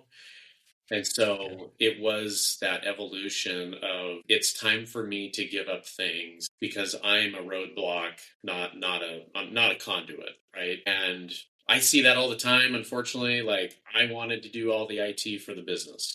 I wanted to develop our software. I wanted to be IT support. I wanted to know the product in and out. And there was a point, it was a few years ago that somebody came up to me, one of our managers, and was like, I can do this better than you. And I know that's hard to hear.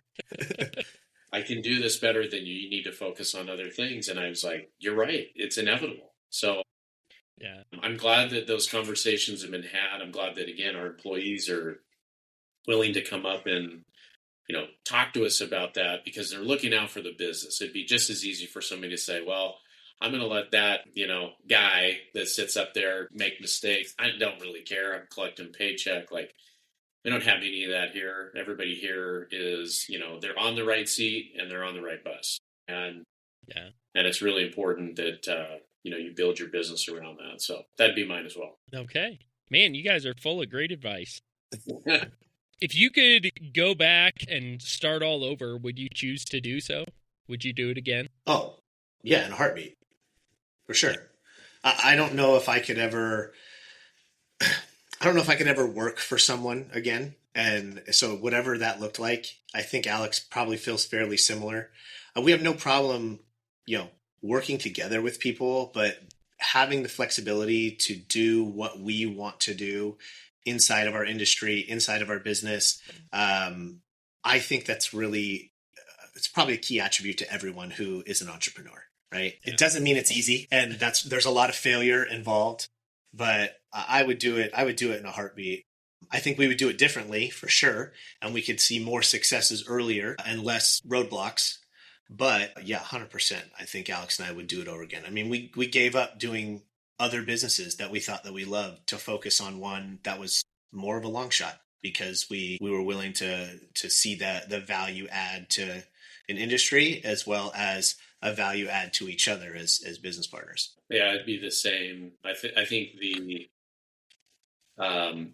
non-complacency, if that's even a word, of this career, of this industry has developed a lot of extra skill that I don't think I would have gotten maybe in another industry. You know, I feel like the things that we've learned in this, whether we're here for another 10 years or, you know, whatever that looks like, we have some goals, we have some plans, but I know that I could sit down. I probably wouldn't start a business again. I think I'm kind of like that first 4 years, like I know it can be done, but like it's time to buy a company, right? Like that's really what my next, you know, if we're not here at some point, that would be my next thing. The skill set that we've developed, and again, going back to that attitude of like, problems or not, we're going to be successful. I truly think that we've developed, you know, these skills that could be applied to other industries, and I know I would be successful in those. So yeah, the learned skills that I think we got out of being in a stressful environment has made for better business owners and future business owners of other, you know. Yeah. I think you're like the third or fourth person I've talked to just in the last couple weeks that was a startup entrepreneur and said, oh yeah, if I had to do it again, I'd buy a business instead of starting from scratch. Yeah. Well, it takes time, or it takes a lot of money to rapidly expand a business. And so I think, you know, you're going to pay for it one way or another. At this point, like my kids and my family time are more important to me than sleeping on the floor of the office for sales. Like it just doesn't work. So I think that's probably why. I think that's probably the case for every one of those people I've talked to is when they were young and had no money and had the time, they went through the grind and the startup, and you know, I think they're probably happy with the decision they made, but if they're going to do it again, they're just not willing to put that in again. Different phase of life. What has been your biggest win as a leader? What are you most proud of? You know, I don't know if this is the only one, but it's being able to see, I guess, our employees reach new heights and new potential. Again, like you bring people in, they're in this too with you, and they're developing their own skill sets and, you know, advancing and changing and evolving their career. It's rewarding to watch certain individuals kind of, and they come here, they're 18 years old, 19 years old, they have no career, they started out in a warehouse, they started as a field laborer, or maybe it's somebody in the office, and being able to see them, you know, advance their skill set, to find new skills that like they're actually really good at that they didn't know about, and then sit down with them and be like, you have something here, and if you want to pursue this, like I'm here to support you and maybe put you in a new role, but like this, you could go somewhere with this long term. This is a skill that you have and you need to develop. I think being able to see that has been really rewarding as a business owner. Yeah, I agree. It has to do with the ability for the people that we work with to grow and kind of come into their own, into their roles. It's kind of like a parent, right? You get to see your kids grow up, and you get proud of them for making their goals and getting the A's on the report card and stuff like that. I think that's the most rewarding as well. We've seen several people just hit those strides and come into their own as leaders. I think it's probably even more so for people who are stepping out of maybe a physical role that has them maybe working with one or two people, and they have tasks that they're doing every day, right? I'm thinking more field type of position here, or even someone who's like just specializing in doing permitting applications, right, from an office standpoint. And then those people elevating themselves into roles that eventually lead to leadership roles, where now you're in charge of other people, right? And those skills that you learned are able to be passed down, and you're able to now get kind of boned up on your ability to lead those people and show them the right way to go about it. I have a couple people in mind inside of our company that I think have had a fantastic job of transitioning from a kind of a solo-minded worker into a real leadership role and earning the trust of their employees and the people that report to them. And because of that, we've been successful because of those people. That's great. I love it. Almost everybody I ask that question to, they don't talk about their career, their money, their name, anything like that. They talk about their people, and that's great. What has been your best resource to grow as a leader? I would say for me, it's going to be coaching experience, and not in the traditional sense of business. Athletics is a huge part of my life. I played football from the time I was in fourth grade till I was 21. And I had every different type of coach out there. Position coaches, head coaches, etc. I got to see the way people interacted and worked together, and then also how they reacted and worked with their players. And I don't know if there's a more fitting parallel in leadership than sports and coaching as it is to business and employees, and developing people, developing character traits, developing humans, right? Like, as much as people want to say that they're their own person, it's their responsibility to grow as an individual and self-educate.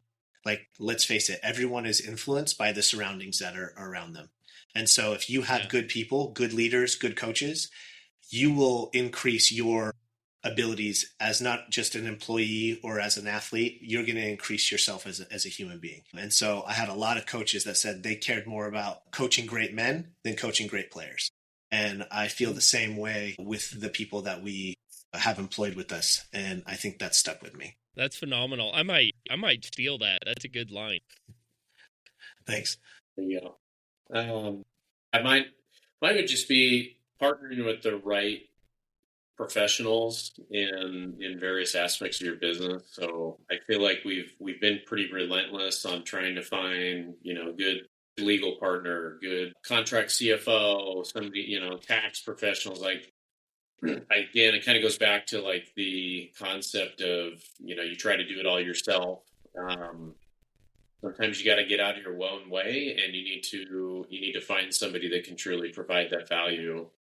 I think we've been able to make a lot of strategic decisions and kind of back those up and validate them with, partners that are, crafts, expert craftsmen of their own trade, whatever that is. So it's difficult, I think, to network sometimes as a business owner, like put yourself out there and make that a thing. But, it's so important to have somebody you can go to for, those types of situations where you're just not the expert, in that material. Yeah. Great.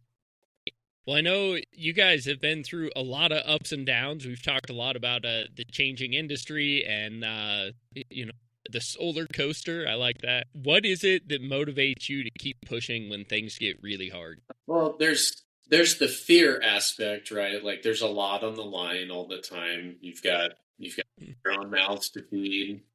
You have, 50, 60 employees that you're again responsible for.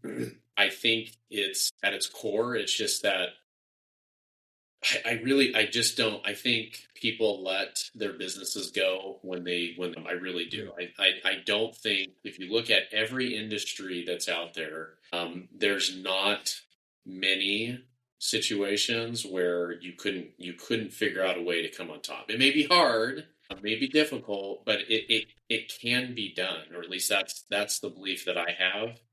And so for me, it's this, it was the same thing when I was a little kid. Like, I did not fail.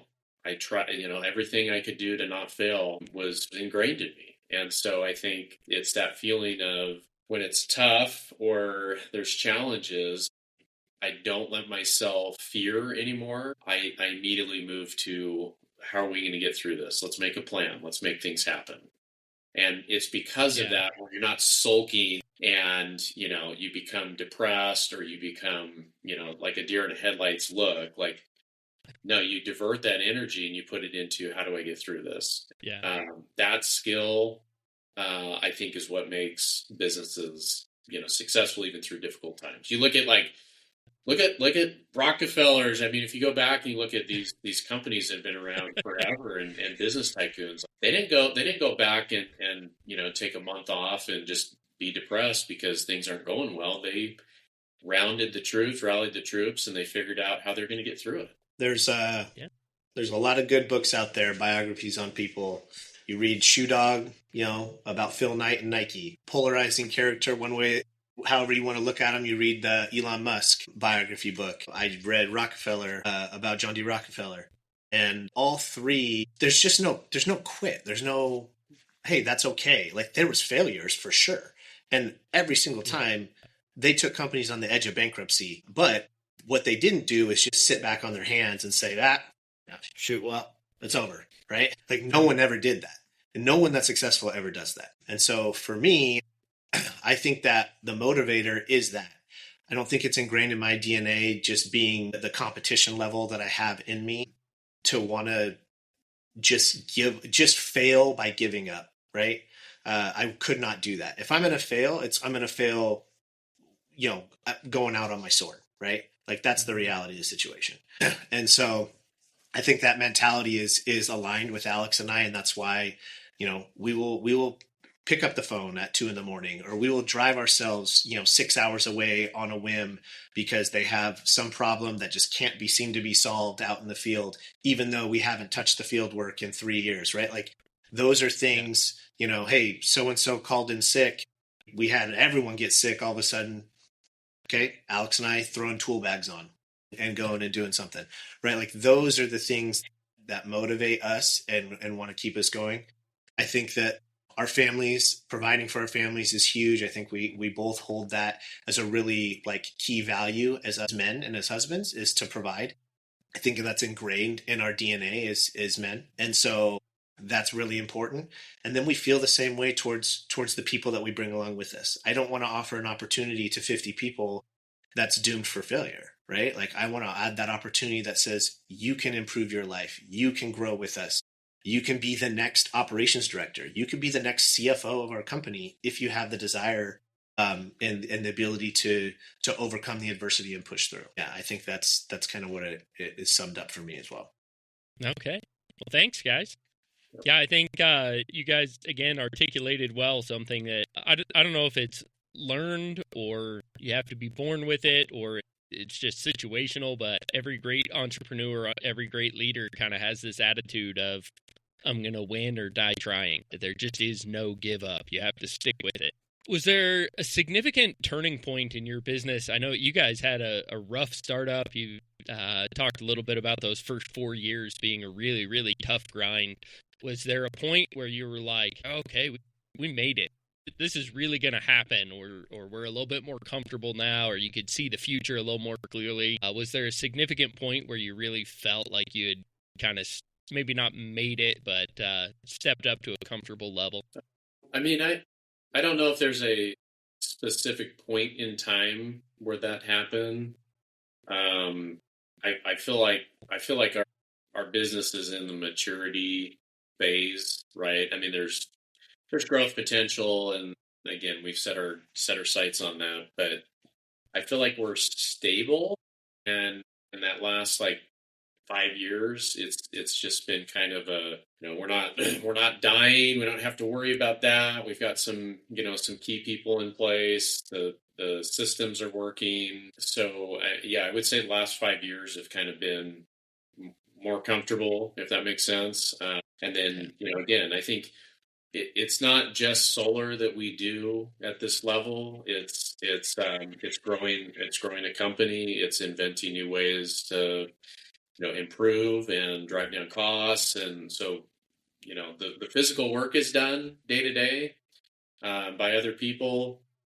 And so now we get to just focus on using our using our brains more to continue driving the company forward. And I think that's like, I don't know. I know I have several friends that are small business. They wear all the hats. Like they're out doing estimates and trying to sell and, run the business, do payroll. I feel like we're beyond that finally. And we get to focus on bigger picture stuff. And obviously there's problems and things that come up that we have to get involved in. But it was about probably 5 years ago that we really turned the corner. Okay.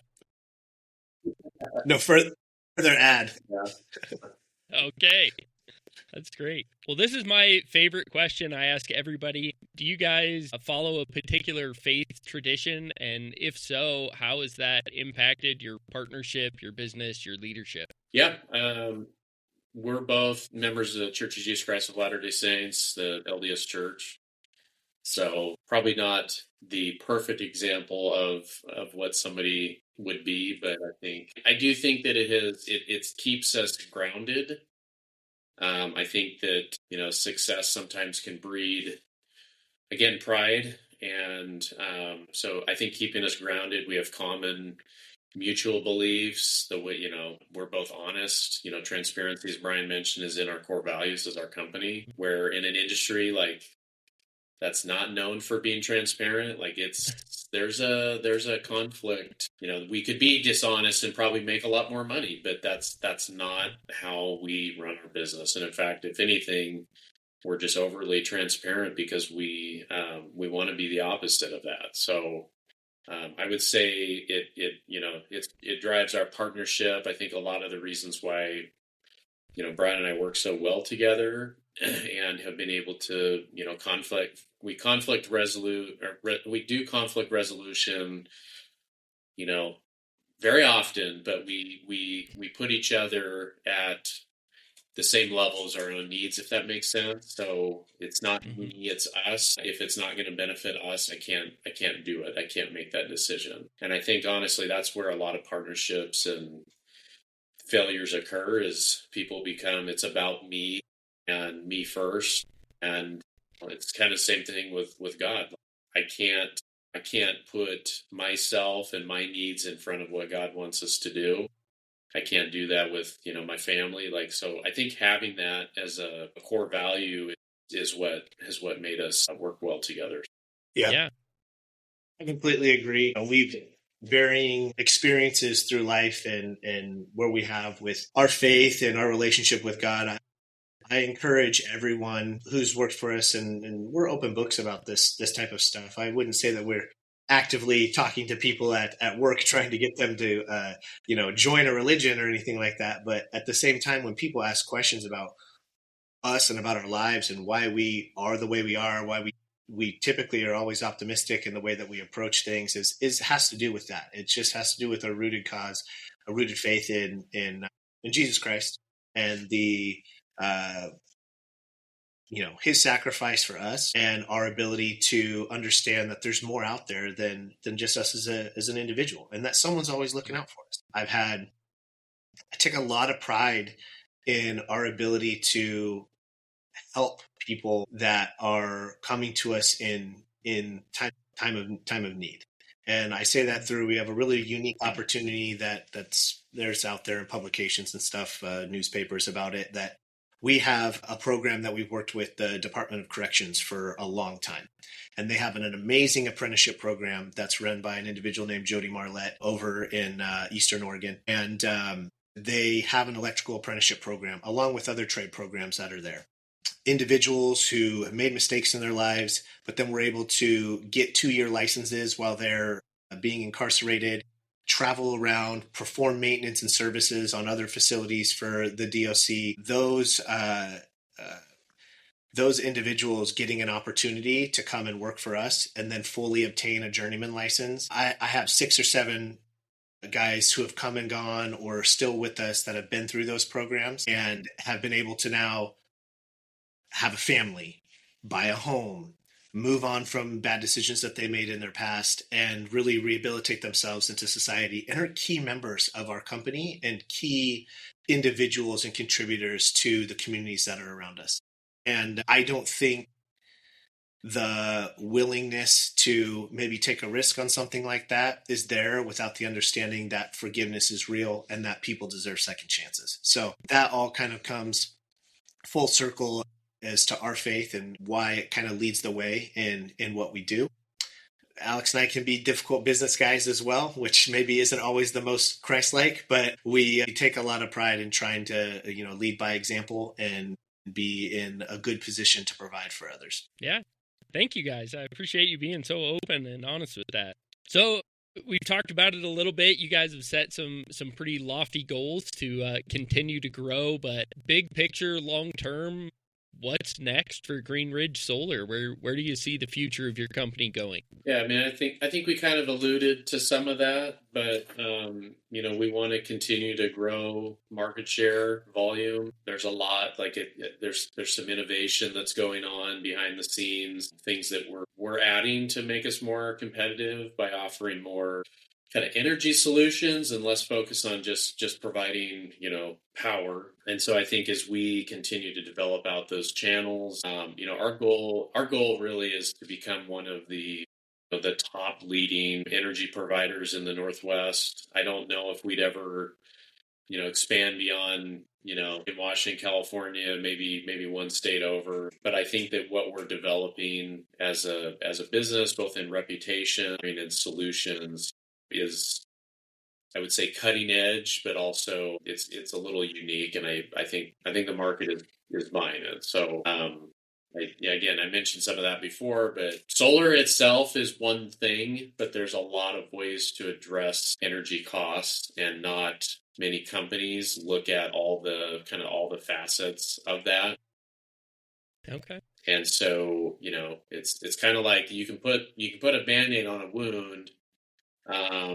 But if it's infected or whatever, it's not going to resolve itself. And so I think our industry needs to evolve a little bit to be looking at more than just slapping panels on and getting paid. And so that's a big focus for, again, part of our growth, but also just the evolution of the business. Yeah.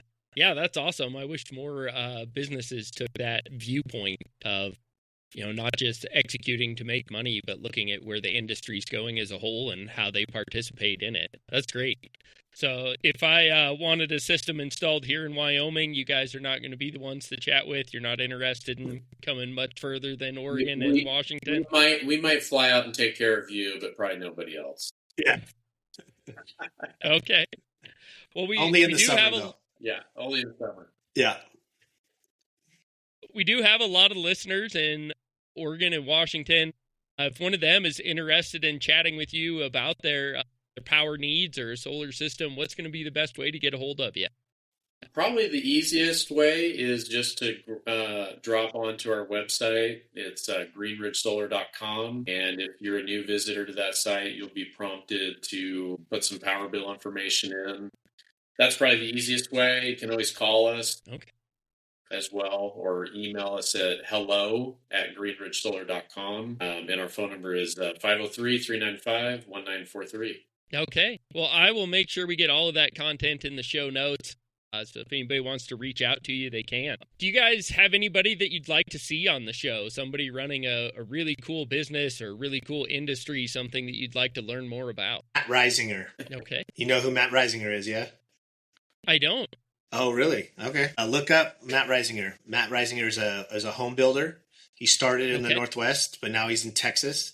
He's built a really big platform called Build, where he talks about construction and trades. He's really big on home, like building healthy homes, building more efficient homes, air quality, building science, a ton on building science. And I find it super interesting, especially if you have an audience that is more inclined to be on a little bit more of the blue collar side. Uh-huh. He's big. He's got a really big platform. And so he would be very, very interesting to see on. I think he's a really unique guy. I've heard him talk a few times at some conferences and met him years ago when I was building homes as well. So I think that'd be a good listen. Awesome. Well, I'll look into that. Now that you tell me a little more, I think I've seen some of his content, but I wasn't I'm sure you have. the name right away. So, yeah, that's great. I'll see if I can get a hold of him. That'd be fun. Yeah. Awesome. Cool. Well, our last question to kind of wrap things up, to either fuel or settle the debate. If you guys have a job to do with a cordless tool, which brands do you prefer? What do you think the answer is? Knowing Yeah. Electrical related, Oregon, I'm guessing Milwaukee. It's funny. All of our guys run Milwaukee tools. Yep. Everything's Milwaukee. The company's Milwaukee. Yeah. Company's Milwaukee. Okay. But if you were to look in the back of my truck or at home, you would find, unfortunately, you'd find yellow. So Yeah. Okay. You'd find DeWalt. you'd find DeWalt. Both Alex and I. Yep. That's the same for me. It's kind of like once you start, you're kind of stuck. I mean, you start buying tools and then you're buying batteries and then it's like, in fact, what's funny is those pack out boxes that Milwaukee makes. I love them because they're great, but I literally have my DeWalt tools inside of red. The Milwaukee packouts. Yeah. I don't show anybody That's that. great. Yeah, it's a big commitment to jump ship and make a change. Like you said, you kind of get stuck in a groove, and I'm finding, yellow and red are the two big names. Nobody said Harbor Freight yet. Yeah, And there's certain trades and certain areas of the country where I pretty well know what the answer is going to be. So Yeah, exactly. Yeah, if you're framing, there's a lot of Makitas in the framer, right? Or Yep. yeah. So it's funny. I just grew up with DeWalt. My dad had DeWalt. Like that's what I went through my apprentice on. My two journeymen that I learned with all through coming up as an apprentice, they all used DeWalt. So that's where it was. Awesome. Well, thank you guys. I really appreciate the time and the information. I learned a lot today. And I'm going to have to dive in a little bit more and learn a little more about solar, because I've learned that maybe the education I had was not well-founded. So I really appreciate you guys taking the time. I appreciate your wisdom, your insight, and I wish you the best. Yes, you too. Thanks, Eric. Thanks for having us on. Awesome. And thank you guys for joining us here on From the Ground Up Show. Again, if you enjoy the content, help me out. Like, share, follow, subscribe. If you see us on social media, make sure you share and like those posts. And subscribe to the podcast. If you haven't caught us on YouTube, the full shows are available on YouTube. And make sure you click that auto download button. It really helps us out moving up in the algorithms, as well as 5-star reviews and comments. Until next time, keep grinding.